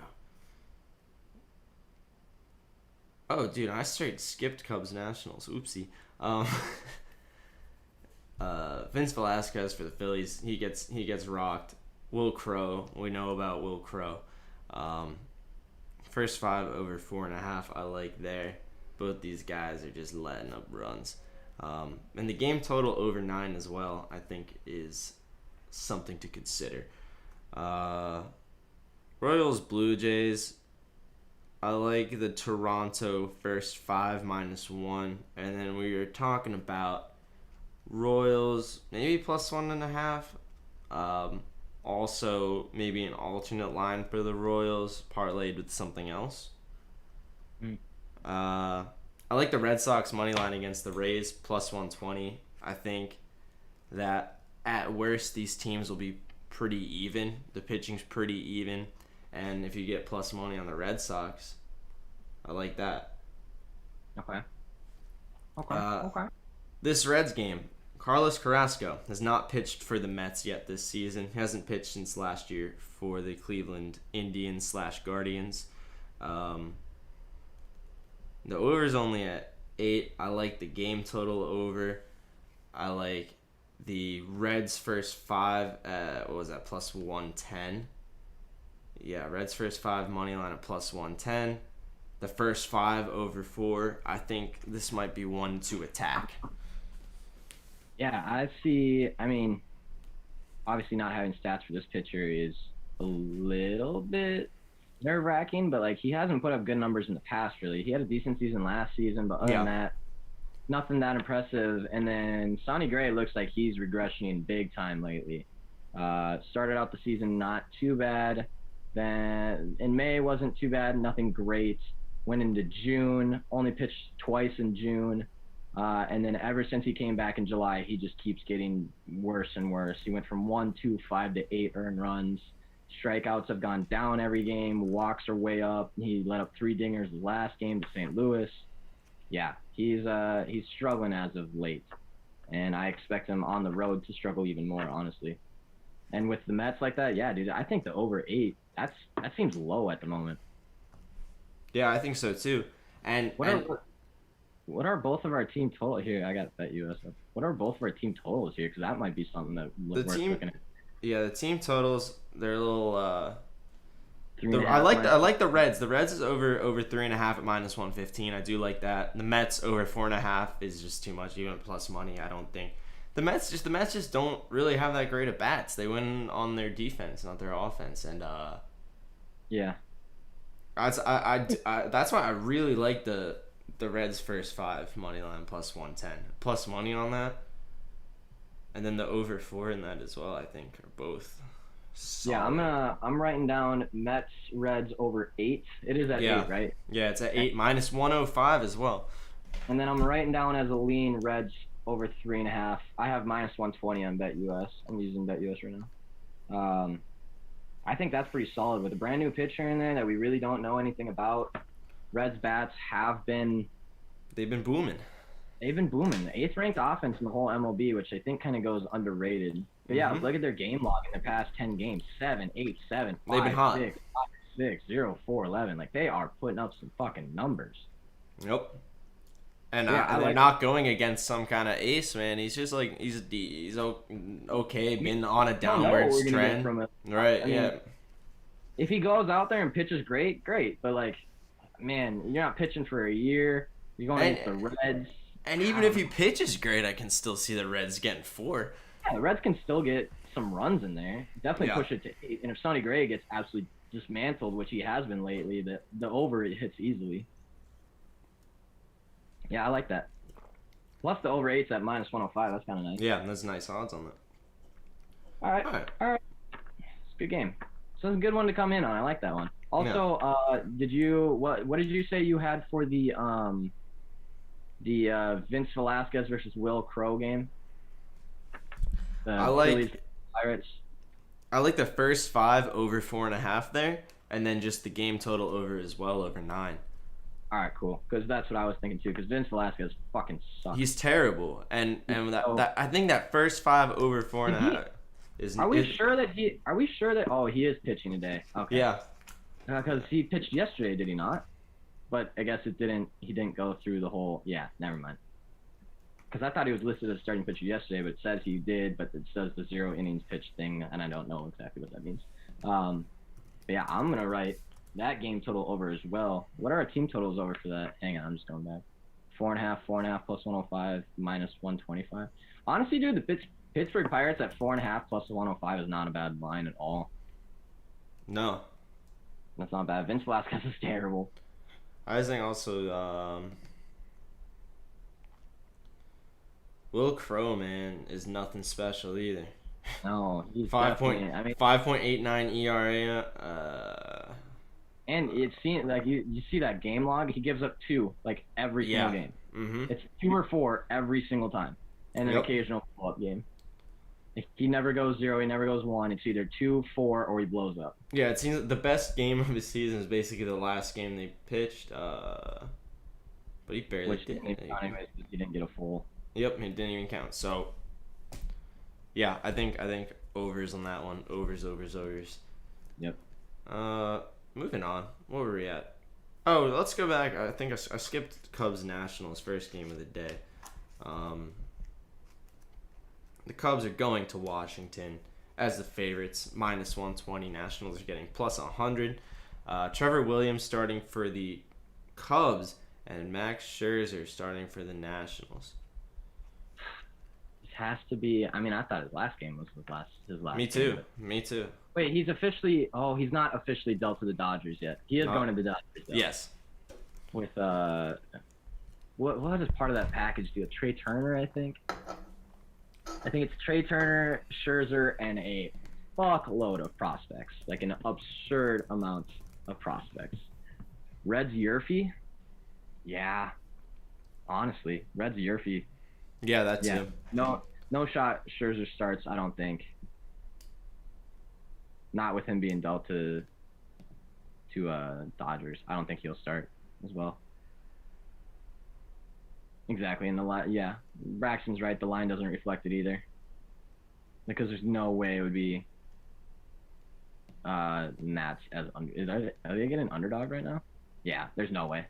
Probably just stay away from that because I don't know who that's going to be. And seeing the lineup plus 108 with Washington at home, it's probably not going to be anyone decent. Yeah, that's on DraftKings. It is listed as Scherzer. On covers, there's no listed pitcher yet. So, that's probably why I don't even think it was up when I first was looking at the DraftKings numbers. That's probably I can't imagine I just didn't see it. So, some question marks at that one. Just skip for now. Did you go over Marlins Yankees at all? No, not yet. All right, let's just start there. 7-10 Yankees at Marlins. Yeah. Very confused why this line is the way it is. Extremely confused, actually, with Marlins at plus 150 at home. Now, I'm no expert in the pitching areas. However, Zach Thompson's a better pitcher than Jameson Tylan. And it's just basic stats, in-depth stats, advanced stats, no matter what stats you want to look at, whether they're pitching in your backyard or in a professional stadium, Zach Thompson's a better pitcher than James Tylan. Now, is the New York Yankees playing well and they're buying every single fucking player ever to only go in a 500 season? Yes, they are. But, hey, Marlins at plus 150 right here with a 72% stack on the Yankees right now. Yeah. Yeah. Hey. Zach Thompson, he's a 2.45 ERA, 1.06 WHIP on the season. I mean, those are big boy numbers. It's not like Jameson Tylen's bad, but No, he's a 4.3 ERA, 1.2. if you look at not his weight terrible. stats, though, on the road, he's a 6 flat ERA with an on-base percentage goes up to 335 and a WHIP that's 1.43. I don't think Zach Thompson's been that bad at any point in the season. I'd just be taking Marlins money line here. Over under set at 7.5, which means are we gonna get Marlins over 2.5 here? Very well could. Let's take a look. Yeah, or no, there's 3.5 at plus 120 though. Okay, I have BetUS has 2.5 minus 150, which is way reduced. Yeah. I like the 3.5 plus money better. I don't know. I think I would just. All right, Stephanie says, okay, so is it greedy to go hit the run line of plus 1.5 at minus 125 and the money line? Absolutely not. It's called smart betting. I also like looking here. The first 5 money line for the Marlins is also at plus 135 too. Okay. And the total first 5 for might not hit. I don't know about that one, but Marlins first 5 team total is 1.5 at plus 100 as well. Okay. I could see this being a low-scoring game, considering that Tylen's not necessarily. Yeah, he's not terrible. Now, remember, Marlins' offense isn't as great. Yankees' offense isn't as great. Both defenses are pretty decent, especially with Yankees adding a couple of pieces. But I still think that Miami Marlins line is just that's way too good a value, especially at home. Yeah, give me the Marlins to upset the Yankees today for sure. It's just too good a value with Zach Thompson on the mound too. Man, I agree. And man, I cannot believe the Yankees are doing what they're doing right now. This team is literally buying up the league to make a run at 500. There's no way this team can make a run at. I just don't get it. Why are you finally don't hit the luxury tax for one season? Why are you going over the luxury tax? Like, just save it for next season. Take one season off, Yankee. This is the problem with the Yankees. Even when they fucking suck, they're like, oh, just keep buying. I can't stop buying. It's like, stop. Just take one season off, you greedy fucks. One season. One bad season off. And then you can just go restart next year and go buy up the league again. No, it's got to be this year. They don't want to. I hope the Marlins fucking destroy their ass today. I hope they don't even end up 500 and they have to pay the luxury tax. That's got to be one of the first teams ever to be like 500 and pay a luxury tax. God, there's got to be some kind of record.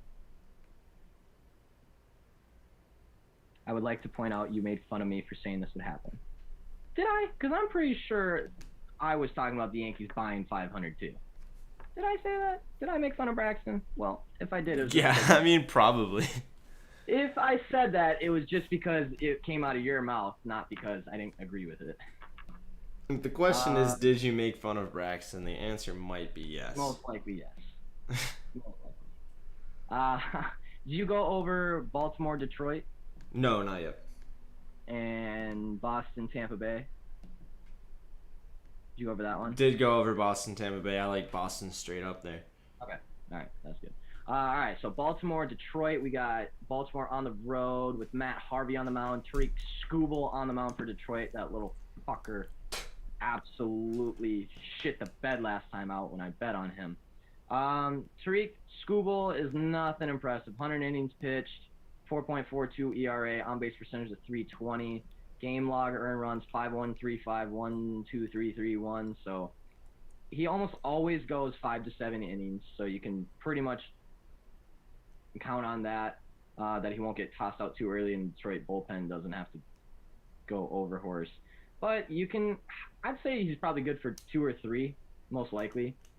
This is Baltimore, but hey, Baltimore's bats have been pretty live. Like they have been really, really good. Besides their 2-6 yesterday, they've gone 8-3, 5-5, 6-4, 6-5, 8. Like the bats are clearly working. And I know that they don't get great pitchers put on them because they are the Orioles and people don't want to use like good pitchers against the Baltimore Orioles, obviously. But yeah, you can't deny the fact that they're hitting over 5 runs almost every game. And Tariq Skubal is another one of those not very good pitchers. Now, Matt Harvey, on the other hand, is also one of those not very good pitchers. He's just had 2 very, very solid starts in his last 2. One was against Kansas City Royals. We don't really count that because that's a trash team. And the other one was against Washington, which is pretty impressive, actually. Orioles Ken Loki hit the shade. You're just jealous because I'm so sick. Yes, you are right, Preston. That's odds makers are starting to realize this. They are. Let's see. What's the game total over on this one? 9. Why are all these game total overs so low today? I don't know. Dude, we've been looking at 10.5s, 10s, 11s this whole time, and now today it's like 7.5, 8s, and 9s. Yep. I'm scared. What does it mean? A little weird, right? Yeah, right. But that just means that is there a new sticky formula? Maybe. The Baltimore Orioles team total over should be sick though, right? 4.5 at even money. Are you? Fuck yeah. Give me that shit. I'm seeing. Wait, where'd it go? Yeah, I'm seeing 3.5 minus 145 on DraftKings as well. Okay. Yeah, I've got 4.5 plus even money on BetUS. That's pretty nice. Honestly, I don't necessarily trust the Tigers to lay into Harvey. I know he's not a good pitcher. He's struggled. But there is the fact that he's gone at 6 innings the last 2 games and given up 0 runs both times. That's pretty impressive. He's only walked 1 guy in that. He didn't give up any dingers, obviously. He gave up very few hits. Now, this could just be a nice little 2-game stretch for him. But it's a tough spot. That's why I lean more on the Baltimore Orioles team total over than I would the game total over. The Tigers are on a 10-game win streak at home. I know that. Yeah, it's pretty solid. At minus 155. I wonder what their percentage is. Tigers getting 80% of tickets, 82% of money. So a bit of a stack there. The Tigers have also won the first inning in their last 4 home games, which would also mean that there's been a Yurfie in the last 4. Interesting. What's the Yurfie tonight? It's got to be pretty juiced, right? Yeah, I can't imagine. It's probably like maybe a minus 125. Let me look. Yeah, minus 125. That's not bad. Hey, we hit that Yurfie yesterday. God, yep. By the way, I think we fucking killed it yesterday. It's a good day. The Midwest Moneymaker Parlay hit. Tigers. Let's go. We need a new T-shirt. Blue Jays, Red Sox, under sucked. White Sox, Royals, under was sick. That worked. Rockies shit the bed all the way through. Angels, A's, Yurfie was sick. And then, yeah, Nemus Queta and Book Night were right. So we didn't have too bad of a day. It pisses me off. Actually, it really doesn't, because not really. But it pisses me off that we're like, I swear to God, we call like 70% of leans on the show, and then I take those 70% and I somehow dwindle it down to like 40% by putting them into the VIP. I know. I don't know what happens by me taking the things that we do from the show and just taking the wrong ones, but it seems to happen quite often, and I'm quite annoyed by it. That's why Sticky Note just goes on VIP from now on. Easy as that. What's our next game? The next one, we're looking at the Brewers going to Atlanta against the Braves. Brewers is the favorite, minus 145. Braves are getting plus 125, and the over-under is at 8. All right. Corbin Burns on the mound, huh? Yep, and Touki Toussaint. Wow, we got 2 studs on the mound tonight, actually. Because Corbin Burns is a stud and Toussaint's a stud. Although he's only pitched 13 innings. But he's been a stud in those 13 innings. He gave 6.2 in 7 innings and only gave a 1 earned run. 15 strikeouts combined between the 2 games, only 2 walks and 1 dinger. These are wild. Yeah. Burns on the season, he's 2.1 ERA, 0.9 whip. Toussaint's a 1.32 ERA with a 0.7 whip. These guys are pretty solid. 8 miles an hour wind going straight out, 92-degree day. It's gonna be a hot one. The ball will probably fly a bit. I don't know what to really do here. The over/under seems high at 8.5. Oh yeah, it's 8 on DraftKings, but yeah, similar. All right, let me see what it is on BetUS, because that was just on covers. That normally isn't super correct. I'm seeing 8.5. 8.5 equal money for the over, 8.5 -120 for the under. See, I'm seeing under 8 on DraftKings is -105. That makes sense. Okay. 8's a scary number for an under. Yes. In mind, 8.5 is a little bit better, but it's still a little scary. But man, you got Corbin Burnes on the mound, who is an all-star pitcher. I think his worst game of the year. He gave up 4 earned runs across 5.1 innings. He normally only gives up 1 across 6, 7. Sometimes I even let him go 8 if he's really feeling it. Strikeouts way up. Walks are always in control. Never really lets up a dinger. And I just don't know enough about Toussaint to really do anything about this. But man, if he stays on this pace, if he does what he did in the first 2 games, I would say he'd be just fine. Now I'm looking at his 2020 season. He had 7 games. He started 5 of them. He was 0-2 with an ERA of 8.88, 27 hits, 24 earned runs across 24 innings, 16 walks with only 30 strikeouts. So he was getting 7 home runs. Yeah. So he has come off an awful season. Yeah. And is now pitching lights out. Mm-hmm. But again, he did it for 2 games, and one was against Philly, whose bats, I mean, it's at home, so I guess bats do kind of work there. And one was against Padres, who we know our bats are very sporadic. Maybe we just take the Brewers here. I don't know. Let me check the tickets. I do like that under, but if Toussaint lets up 6, like, because he's been known to do so in the past kind of thing.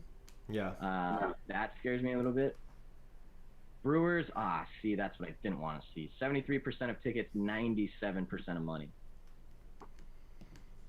I really would like to lay the line on the Brewers tonight, but I don't think I can. There's Toussaint is just too much of a wild card.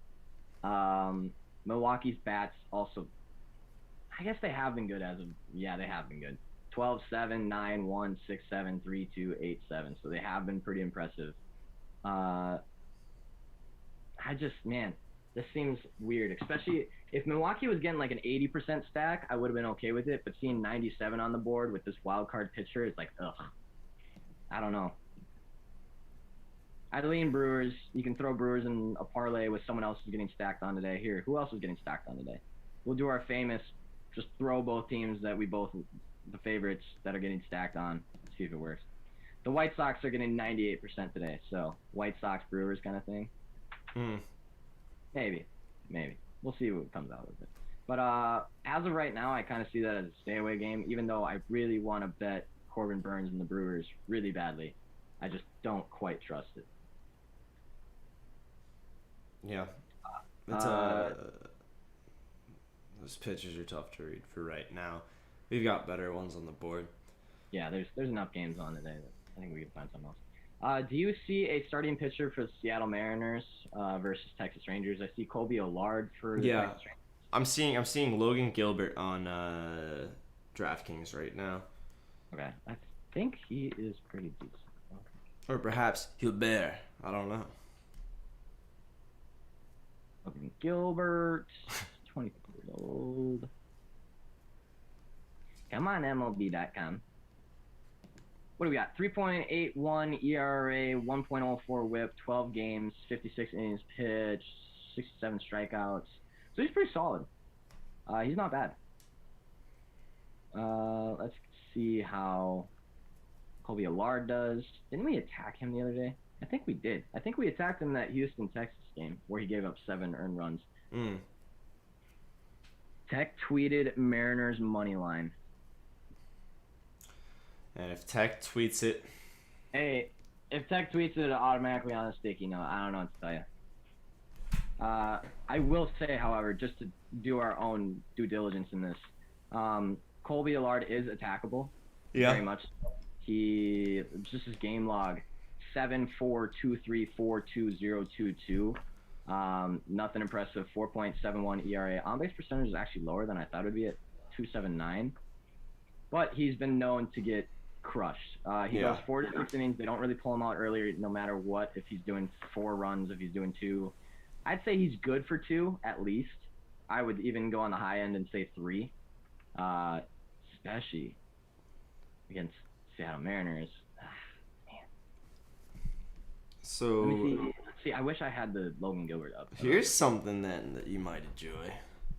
All right. Mariners team total first 5 over 2.5 at plus 110. Interesting. Or just the Seattle team total. And let's also remember that Texas have lost, 12 of their last 13 of the last 14?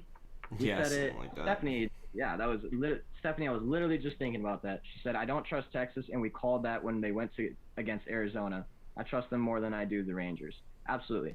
And we have been talking about, and we talked about it with even Tech on the show, the Mariners are a dark horse. I'm looking at it right here. If you bet $100 on the Mariners all season long, despite the fact that they are 55-48, you'd be up $2,200. And it's because they always get the value. We've talked about this multiple times on the show before. They always get the dark horse value.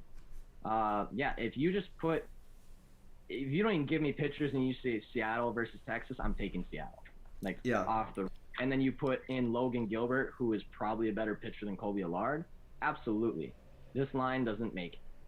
There's got to be some kind of batting lineup that's injuries or something, because that's the only way that this makes sense at this line. The team total over for the Mariners full game is also only 4.5 at minus 115. I don't hate that.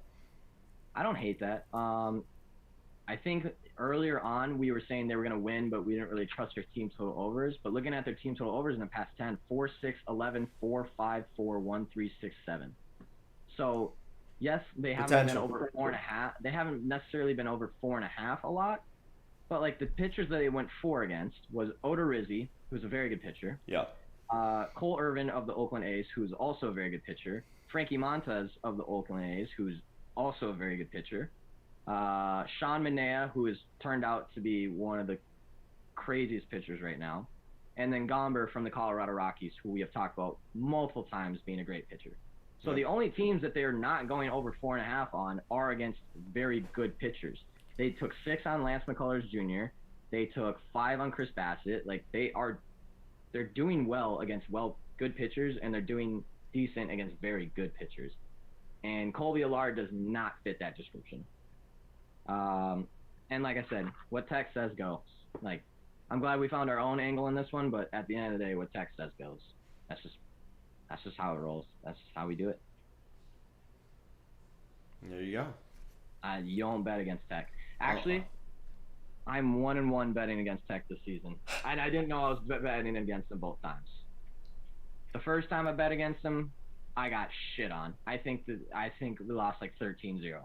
Second time, however, Tech was on it, and then Big Tasty, the NBA.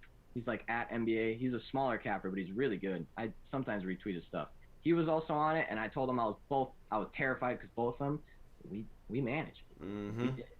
But yes, Mariners, I think is a great line today at minus 145. I wish it was a little bit less. We might have to parlay it with something, or you just kind of stack on it. I don't see any percentage of tickets yet, which scares me a little bit, but we know who the pitcher is going to be. We see the matchup, and I highly doubt the Mariners are going to get a 99 to a 90% stack. If for some reason the public just doesn't think that the Mariners are that good, I don't understand why, but I'm writing down Mariners money line, and we'll see what we can do with that. Maybe we just put an extra unit on it to make it worth our while at the minus 145. Right. Or we can figure out something else to do with that. What's their first 5? That is minus 145 as well. Okay. So really not worth it then. All right. So yeah, just Mariners in that one. I think that's fair. Their team total over, what did you say, 4.5? Mm-hmm. Something 4.5. is I can't find it either. -115. Hey, that might be. I'm gonna write / team total over on that one. I think that's just more of a lean, but like I said, they've been getting 4. The only times they don't go over 4.5 is when they get 3 and 4 runs, and those were all very high quality pitchers that they didn't get over on. And Colby Allard, is, like I said, is not a high quality pitcher. But moving on from that one, 8-10, we have the Cleveland Indians getting +190-ish against the White Sox getting -210-ish at home. Lance Lynn versus Giancarlos Mejia. Yeah. Lance Lynn, if you don't know his name, you should, because he's a very good pitcher. 2 flat ERA with like a 1 flat whip. His game logs are as impressive as his stats are. There's really only one game that he blew up in, and that was against the Houston Astros, which you can't fault him for that because it's the Houston Astros. The last 10 game log, 1-1-1-1-0, 6-3-1-1-0. So good luck scoring on the guy. He goes for 6 innings almost every single game. Occasionally they pull him out early, but it's only when he has 0 earned runs anyways, so it doesn't really matter. Good luck scoring on the guy. On the other side, we have Giancarlos Mejia, who is kind of the opposite. Lets up a lot of runs. Yeah, now I will say that the White Sox are dog shit right now. Absolutely fucking terrible. They lost to Kansas City 3 out of 4, where they only scored a combined 8 runs across 4 games against Kansas City with Minor, Keller, Bubic, and Hernandez on the mound, which doesn't make any sense at all. They did beat Milwaukee, but then they got crushed by Milwaukee the other 2 games with Rodon and Giolito on the mound. They lost with Rodon on the mound yesterday. They are just not playing well at all. I don't trust them right now at all, especially getting a 99% clip. That is what really, really scares me away from this one. I don't trust their bats right now. I don't trust anything on that team. Now, if there is one spot that they can come back from right now, it's against Giancarlos Mejia, because he's not good. Earn run log 5.466162.400, and he's only gone 6 innings twice. Like that's a nasty stat line. True. White Sox at home, where they are better. Under/over set at 8.5, which seems a little bit ridiculous. What are we gonna see? 4.5 major juice on this? 4.5 -130 from the White Sox, huh? Ooh. Shit. I don't want to lay the money line. I really don't. It's a square bet. That's what the whole public's doing. But I do love that team total over. Yeah. Let's see, if they score 5 runs, they're gonna win this game. Right. You don't want to hear a fun fact? Cleveland Indians / Guardians fun fact. Yeah.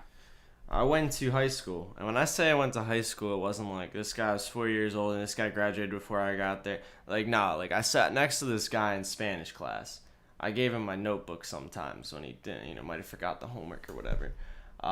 He is currently the #1 prospect for the Cleveland Indians / Guardians, playing AAA, and they need this guy, bro. He's got his slugging's a 430, his on-base slugging percentage is 776. Jesus. He's got 9 homers, 35 RBIs, 54 hits, bro. The dude is a monster. He leads the AAA minors in doubles. He's a beast. Get this guy in the game. Nolan Jones, bro. It's only a matter of time. Only a matter of time. I hear that because I also let Trent Palmer, who is now a pitcher for the Blue Jays AAA team, cheat off my ASL homework. No kidding. American Sign Language, yep. Because Wow. we all knew this man was going pro, Mm-hmm. and he was the worst American Sign Languager I have ever met in my life. He was bad at it. But man, I knew he was going pro, and I was like, hey, sir, and just kind of like, turn the piece of paper over real quick. Like, sir, hey, Mr. Pro, remember me when you go pro? No, he was actually a good buddy of mine. Really good guy too. But yeah, he pitches for the Blue Jays AAA team. He pitched at Jacksonville, and he was the starting pitcher for when Jacksonville State, the first time they ever beat Florida State, number two ranked Florida State at the time. He was a starting pitcher and they beat him. Wow. And he drafted the Blue Jays last year. Pretty cool. Yeah. Trent This Palmer. guy- Watch out for his name. Trent Palmer, Nolan Jones, up and comers that we happen to be acquainted with. Uh-oh. Uh-oh. Uh-oh. Stephanie said y'all's holy future MVP pick Carson Wentz wasn't at practice today due to a foot injury. Says he's feeling a twinge in his feet. He's just gotta stretch it out. He'll be okay. He should keep praying. It might help him. Hey, also, I thought about it. I thought about the conversation we had about the COVID stuff. Yeah. It could be the Colts. Could very well be the Colts. Especially if Darius Butler and Pat McAfee both knew about it. Oh, very true, very true. I And I the other know. day, and I was like, who has? Because I was thinking, like, obviously Aaron Rodgers doesn't want to. The guy is from, like, lives in the middle of nowhere, and I was like, who else is like a religious guy that kind of comes from the middle of nowhere? I'm like, oh, Carson Wentz. Yeah, I bet he doesn't have his vaccine. And then I started thinking about other players all around that team, and I was like, you know what? That might be the team that has nowhere near that vaccine threshold. And they have enough superstars to be that team too. True, definitely yeah, have they 8 superstars. Yeah, that could be the team. But anyways, Interesting. right? Especially if Darius Butler and both Pat and Darius were like, "Hey, you hear about that one team?" And they were like, "Yeah, I heard about that team." Anyways, that's interesting. But the White Sox whole thing, I'm going to write down on the sticky note White Sox team total over. I have to. Yeah. I can't miss out on it. I have to. I've been slamming them into the ground, and I just have to do it. It's too good not to take. It's too perfect. It's just sitting there. Take me. Win money off me, please. Okay. It is minus 130, so it's a little bit juiced. But I'm willing to lay the juice on that one. There you go. Next game, we have my Minnesota Twins, who are, I don't even know if they're going to have anyone on the roster after this whole thing. It says Jose Barrios is starting, but he could be on a different team by the time this game starts. I'm not actually kidding at all. Trade deadline's at 4 o'clock today, and Jose Barrios has been on the name everywhere. True. So, you know what we're going to do? I'm going to tell people, except for that it's Wade LeBlanc. Actually, Wade LeBlanc is really good at home. Hang on. Let me do a little bit more. All right, so Minnesota and St. Louis are getting a pick 'em right now at minus 110. Jose Barrios on the mound for Minnesota. 3.48, 1.04 whip. LeBlanc 3.45, 1.5 whip. However, I think LeBlanc is better at home. I believe 3.86 ERA at home. On base percentage of 330, whip of 1.37. He's been terrible in his last 3 starts. On base percentage goes up to 400, whip is 2. But I'm seriously telling you that I do not think that Jose Barrios is the starting pitcher by the time this game goes off. I really think he's gone. Yeah, I have seen his name on probably 6 different teams' lists, and he is absolutely expendable. He's really not even that great of a pitcher for us. He has not been that overly impressive this season. I would say grab the St. Louis Cardinals right now, because one, they're a better team than Twins, just off, especially at home. And I honestly think that Jose Barrios does not start in this game, and we put in some random shitter for 2 innings, and he just gets blown the fuck up. Interesting. That is my big prediction right now, and I'm going to, as soon as we're off the show, I'm locking in the Cardinals before Jose Barrios leaves. Because I swear to God, I think he will not be pitching in this game. I think he'll be playing for another team by the time this game starts up. Hey, if you call that, that's legendary. I If you would call think that, so, we got to clip it. I would agree.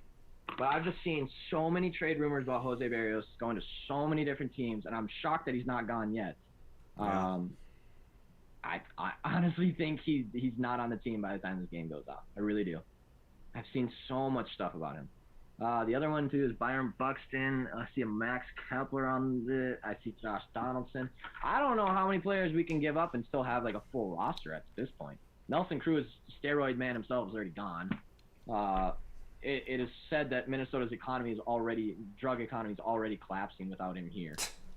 Heard it through the grapevine, Steroid sales have dropped 99%. Steroid sales in Tampa Bay have skyrocketed. Just coincidence maybe, but I honestly think it's Nelson Cruz just getting his breakfast routine down.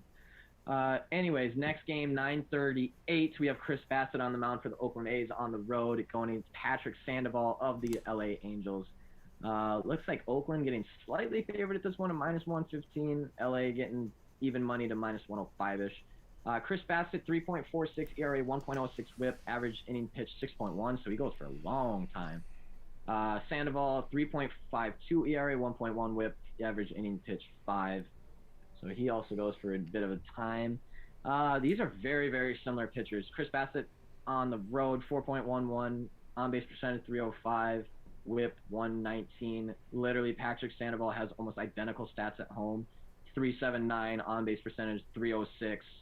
Actually, they have literally the same on-base percentage and the same WHIP. So we have identical starting pitchers.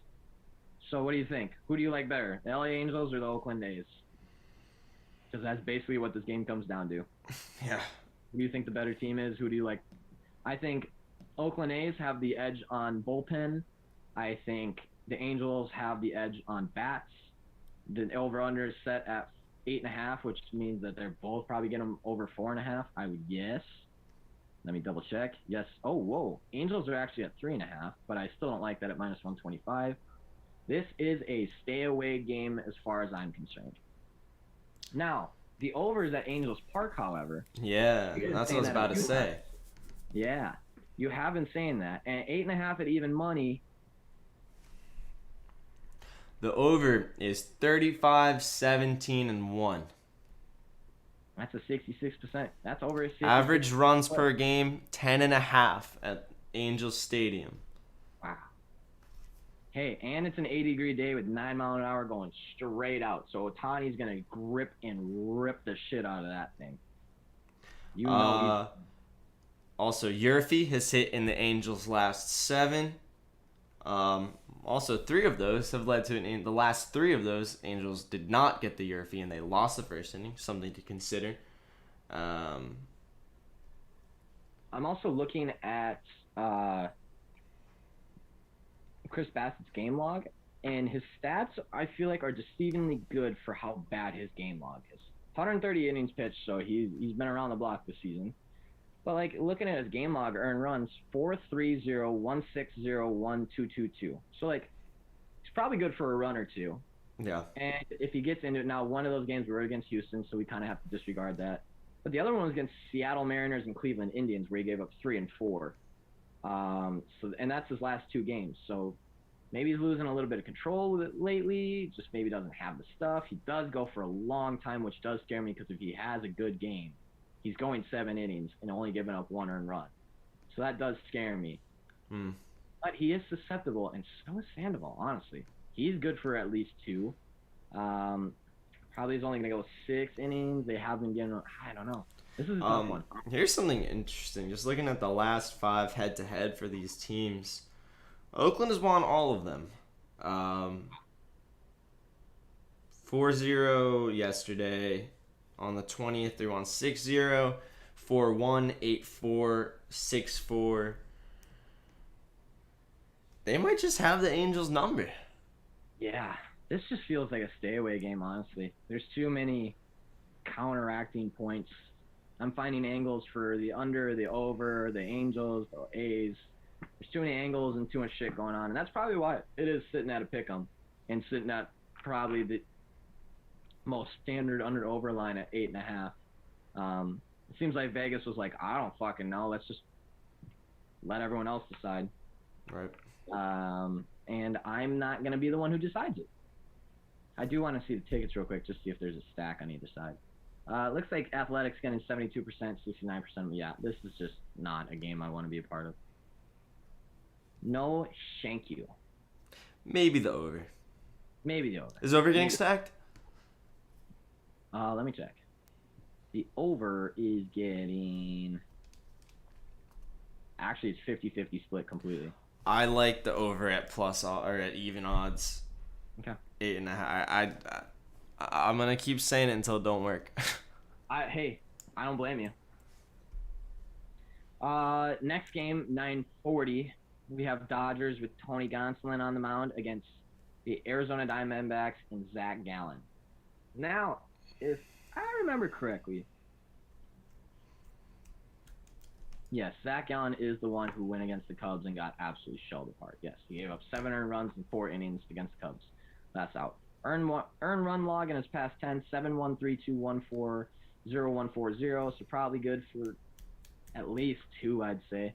He does have some good games in there, but it was also against the Cubs. That one was against Milwaukee, whose bats aren't overly incredible. Back in June, too, where Milwaukee's bats were not working. Yeah. San Francisco laid into him. He had a good game against the Mets. Not that impressive. Mets bats really don't work. Yeah, I think Zach Gallen is somewhat attackable.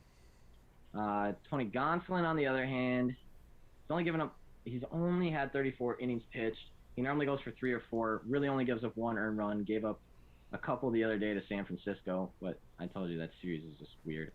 I'm going to guess the Dodgers are getting slammed on the money line. 80% of tickets, 93% of money. I really don't see a problem here with going with the Dodgers. Let me see their lineup real quick. How many people are out? Because they do have, Seager's out. Ferguson's out. That's obviously out until early August. They are missing some key players, I will say that. But I still think that the Dodgers are pretty safe here at minus 185. Maybe this is the team that we throw in with the White Sox or whatever. Right. Or, yeah, I think this maybe is the team that we throw in with the White Sox. Throw the 2 big-name favorites out there. Just put a unit on it. It's definitely plus money.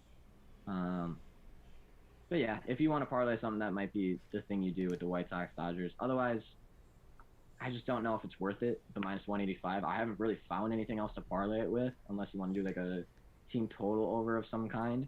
Mm-hmm. But I don't know. Zach Allen is attackable, but also has good games. Tony Gonsolin is good, but is also susceptible to getting runs on him, and the Dodgers lineup looks like it's not going to be overly impressive. Plus, with all the trades going on, I don't know who is going to be on or off that team by the end of the day. True. Remember, 4 o'clock trade deadline is nuts. It's coming up quick. There's a lot of shit coming still. There's a lot of rumors and everything. So I think just stay away from that. But I have no problem if someone wants to lay the line on the Dodgers. I think it's safe. I just don't find a lot of value in it. Next game, 9:45, Houston Astros on the road at plus 110 going against San Francisco Giants that are finally getting the value that they deserve at minus 130 at home. Still think they should be getting more, but it is the Houston Astros. Kevin Gausman on the... Wait. Is it Kevin? I'm seeing that on DraftKings. Kevin Gausman versus Framber Valdez. Gausman, 2.21 ERA, 0.92 whip. Valdez, 2.97 ERA, 1.92 whip. Both average 6 innings. Over set at 7.5 with the juice on the over a little bit. I want to see these pitchers splits home and away. Framber Valdez, pretty solid pitcher on the road. 3 flat ERA, on-base percentage of 300, whip of 1.1. However, in his last 3 starts, while his ERA has stayed low, his on-base percentage has gone up to a 377 and his whip has gone up to 165. And if you are letting the San Francisco Giants get on base, they will score runs.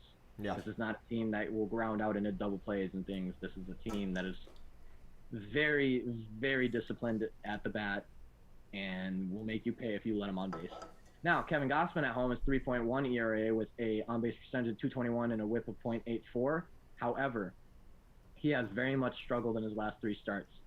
6 flat ERA, on-base percentage of over 400 and a whip of 1.88. I want to jump into Gausman a little bit because I want to see why, because I know... Oh, no, not true, actually. Basically, that's based off his last game. That's why everything's so high. Was against Pittsburgh when he went 4.1 innings, let up 8 hits, 6 earned runs, 4 walks, a dinger. The game before that, he went against the Dodgers. Not a great stat line either. Other than that, he's been pretty solid. You can pretty much 1 to 2 to 3 runs. He's good for almost every game. He's probably not going to shut anyone out, especially not the Astros. The Astros bats are just unbelievable. Framber Valdez, not great himself. He had a great outing against Texas Rangers the last game, but it is the Texas Rangers where he gave up 0 hits, 0 earned runs. But he did walk 6 people.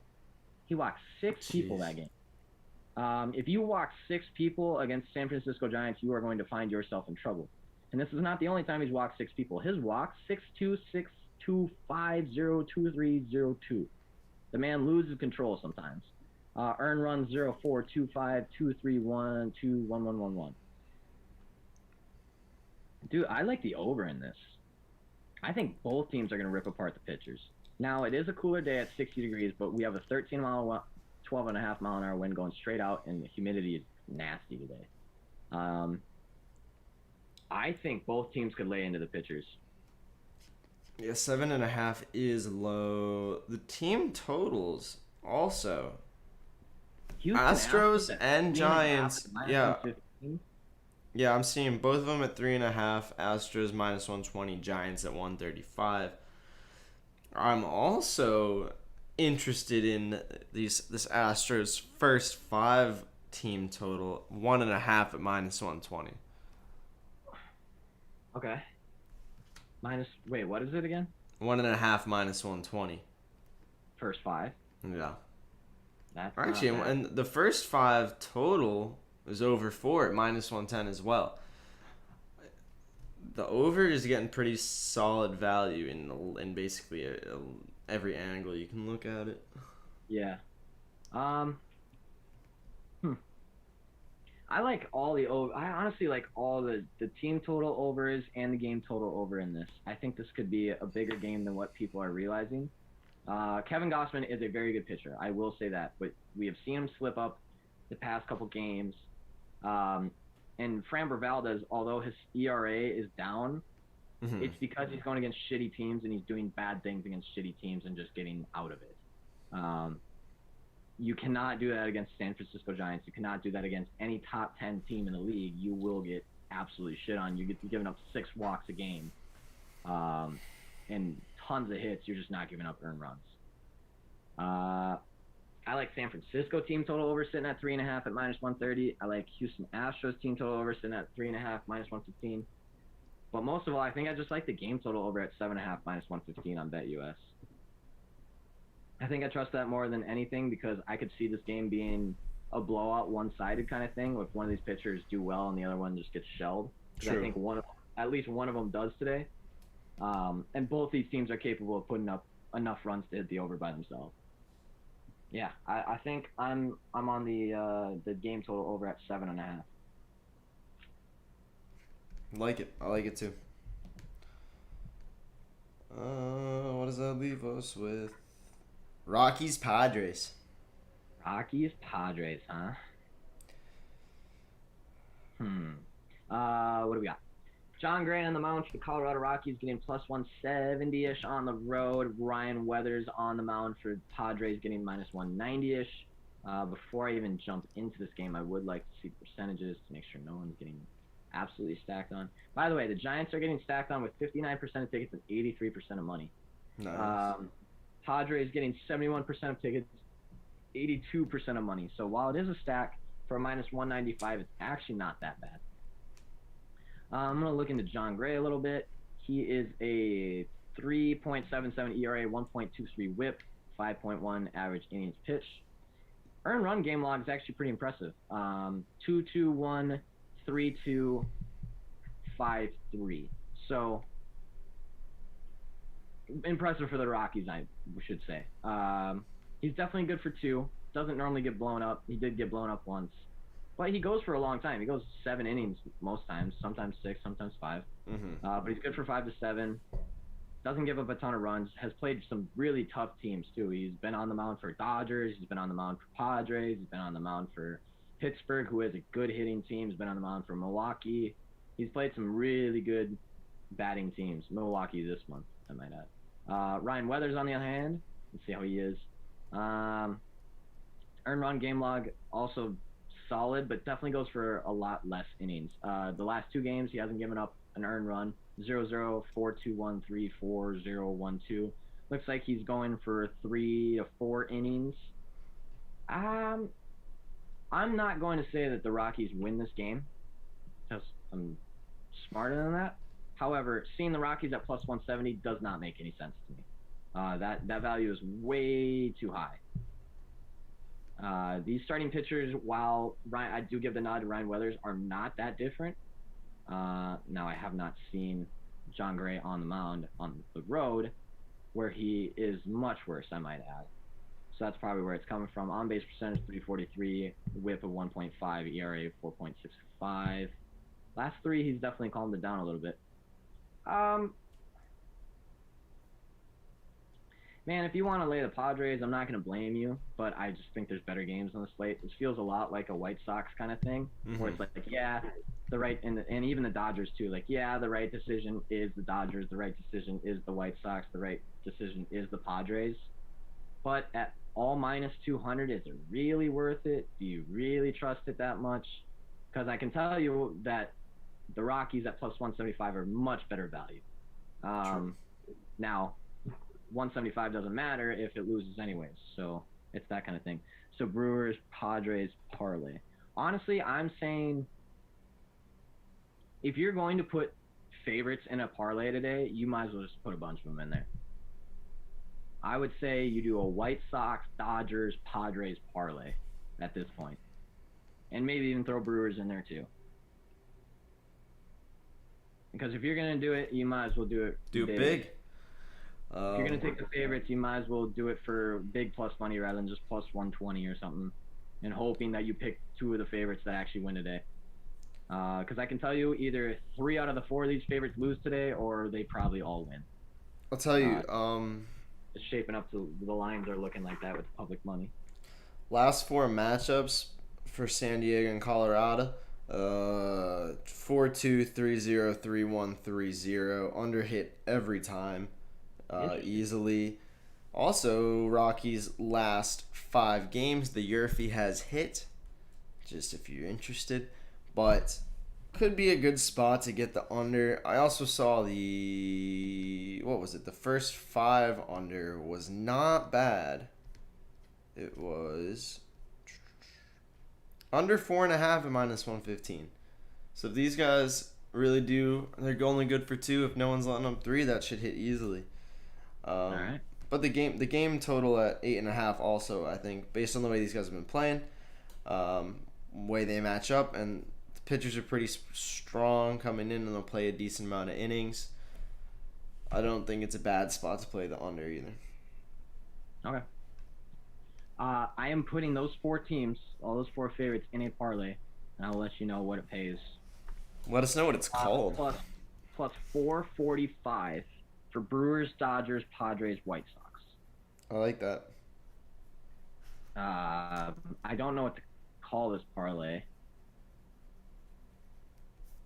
I don't think I have a name for this parlay. I feel like I can't name a parlay if I'm just taking favorites. Call it that's against the rules. Fading the public. The double fade. With the public parlay. The public is sometimes right. The public is sometimes right parlay. Plus 462 on DK as well. Okay. Yeah, I honestly, that'll be like our one parlay of the day, and we'll just put a unit on it and hope for the best. Hope that all the favorites win. I normally don't do this, but this does match up to where I like. If any won't hit, it'll be the Sox to screw it up. I absolutely agree with that, Cam. It will be the Sox that screw it up if someone does screw it up. But I don't think they do today. I can't. I mean, I can not bet on the White Sox, but with this matchup, like Lance Lynn is a damn good pitcher, and Jean Carlos is a not damn good pitcher at all. True. I can't stay away from it. I can't do it. White Sox. Dodgers, the Padres, and Brewers. All right, that's the last game of the day, right? Yep. All right. On my sticky note sheet, I have Reds Mets over 8, Reds team total over 3.5, Phillies Pirates over 9 with Pirates team total over 4.5, Marlins money line. I didn't find anything to really parlay that with. Orioles team total over 4.5, Mariners money line / team total over, White Sox team total over, Cardinals money line, and hey, I want everyone to hear it now. If I call that Jose Barrios is getting traded away before that game, and we actually do put in a shitter, and we get fucking crunched, I better see at least a tweet from one of you saying that was pretty impressive. That's not that much to ask. I thought that was gonna be a bigger thing. I just want to tweet, man. Come on. I just want an acknowledgement that, like, hey, that was a pretty good call. I'll be like, hey, thank you. Yes, and the homer from Mr. V. How many games in a row has he hit one? 5? 4? Carson Wentz is out. That guy doesn't play preseason anyway. He's too much of a stud. Don't you worry. Eric, my AirPods did just die, so I will not be able to hear you for these closing remarks.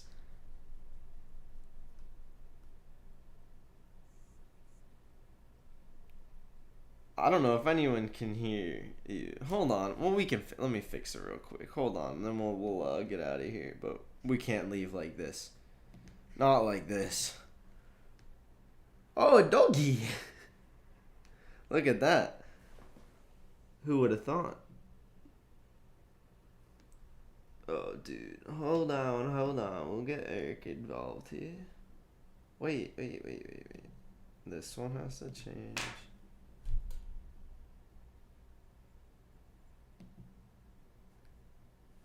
I'm sure he's saying something great right now. Hold on.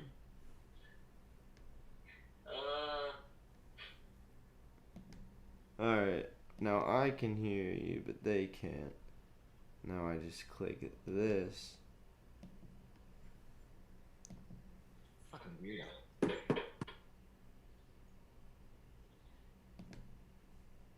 Hold on. I think we got it. Hello? There it is. Alright. Now we're good. Wait, Stephanie, what do you mean by out? Exactly. Hey, did I miss something? Should I be on Twitter right now? Checking something? Just his foot. He'll be okay. He threw a touchdown with a torn ACL. He'll be fine. He ran for a touchdown with torn ACL too.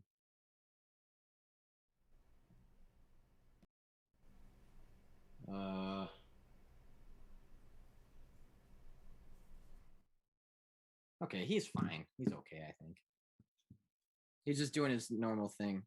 Schefter tweeted out indefinitely. Oh, that's a scary word. I hate that word. Indefinitely always scares the shit out of me. Further testing on his foot. Oh, Stephanie tagged me. Thank you. Colts QB Carson Wentz is out indefinitely as he undergoes further testing on a foot injury that he suffered at the end of Thursday's practice. Per Mike Wells, Colts second-year QB Jacob Eason took the starter reps at today's practice with Sam Ellinger as his backup. Yeah, I heard that guy's a stud, so it'll be fine. Sam? I don't know.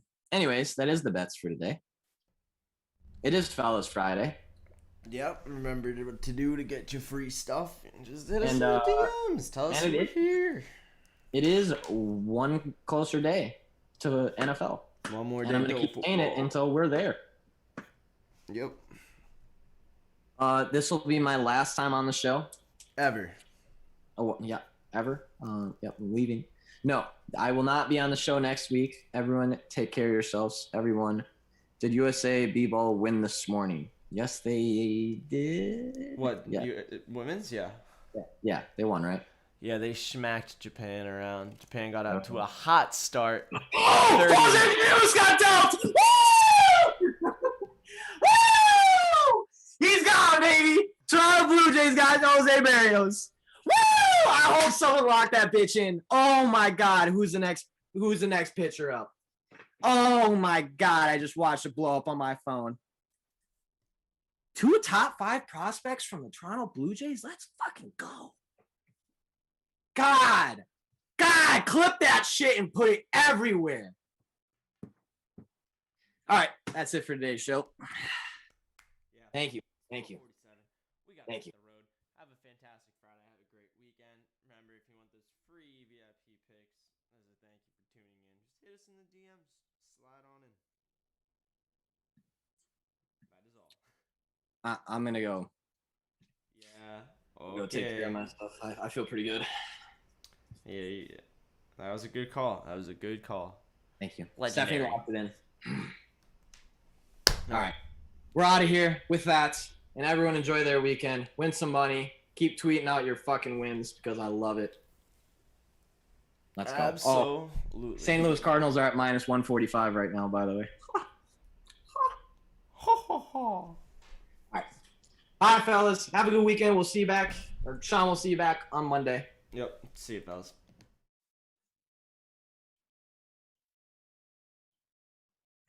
That was fucking wild, by the way. That just popped up on my phone and I freaked out.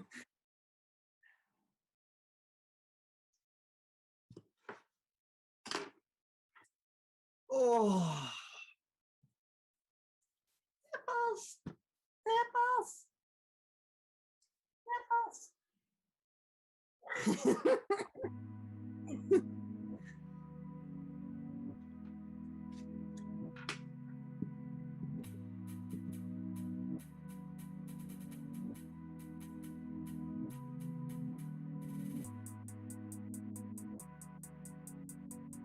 Really?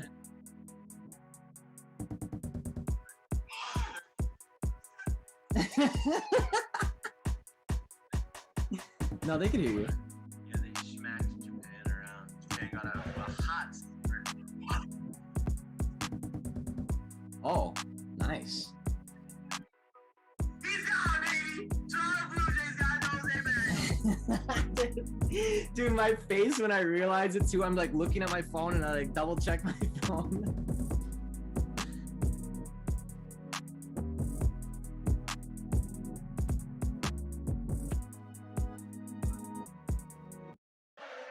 Yeah.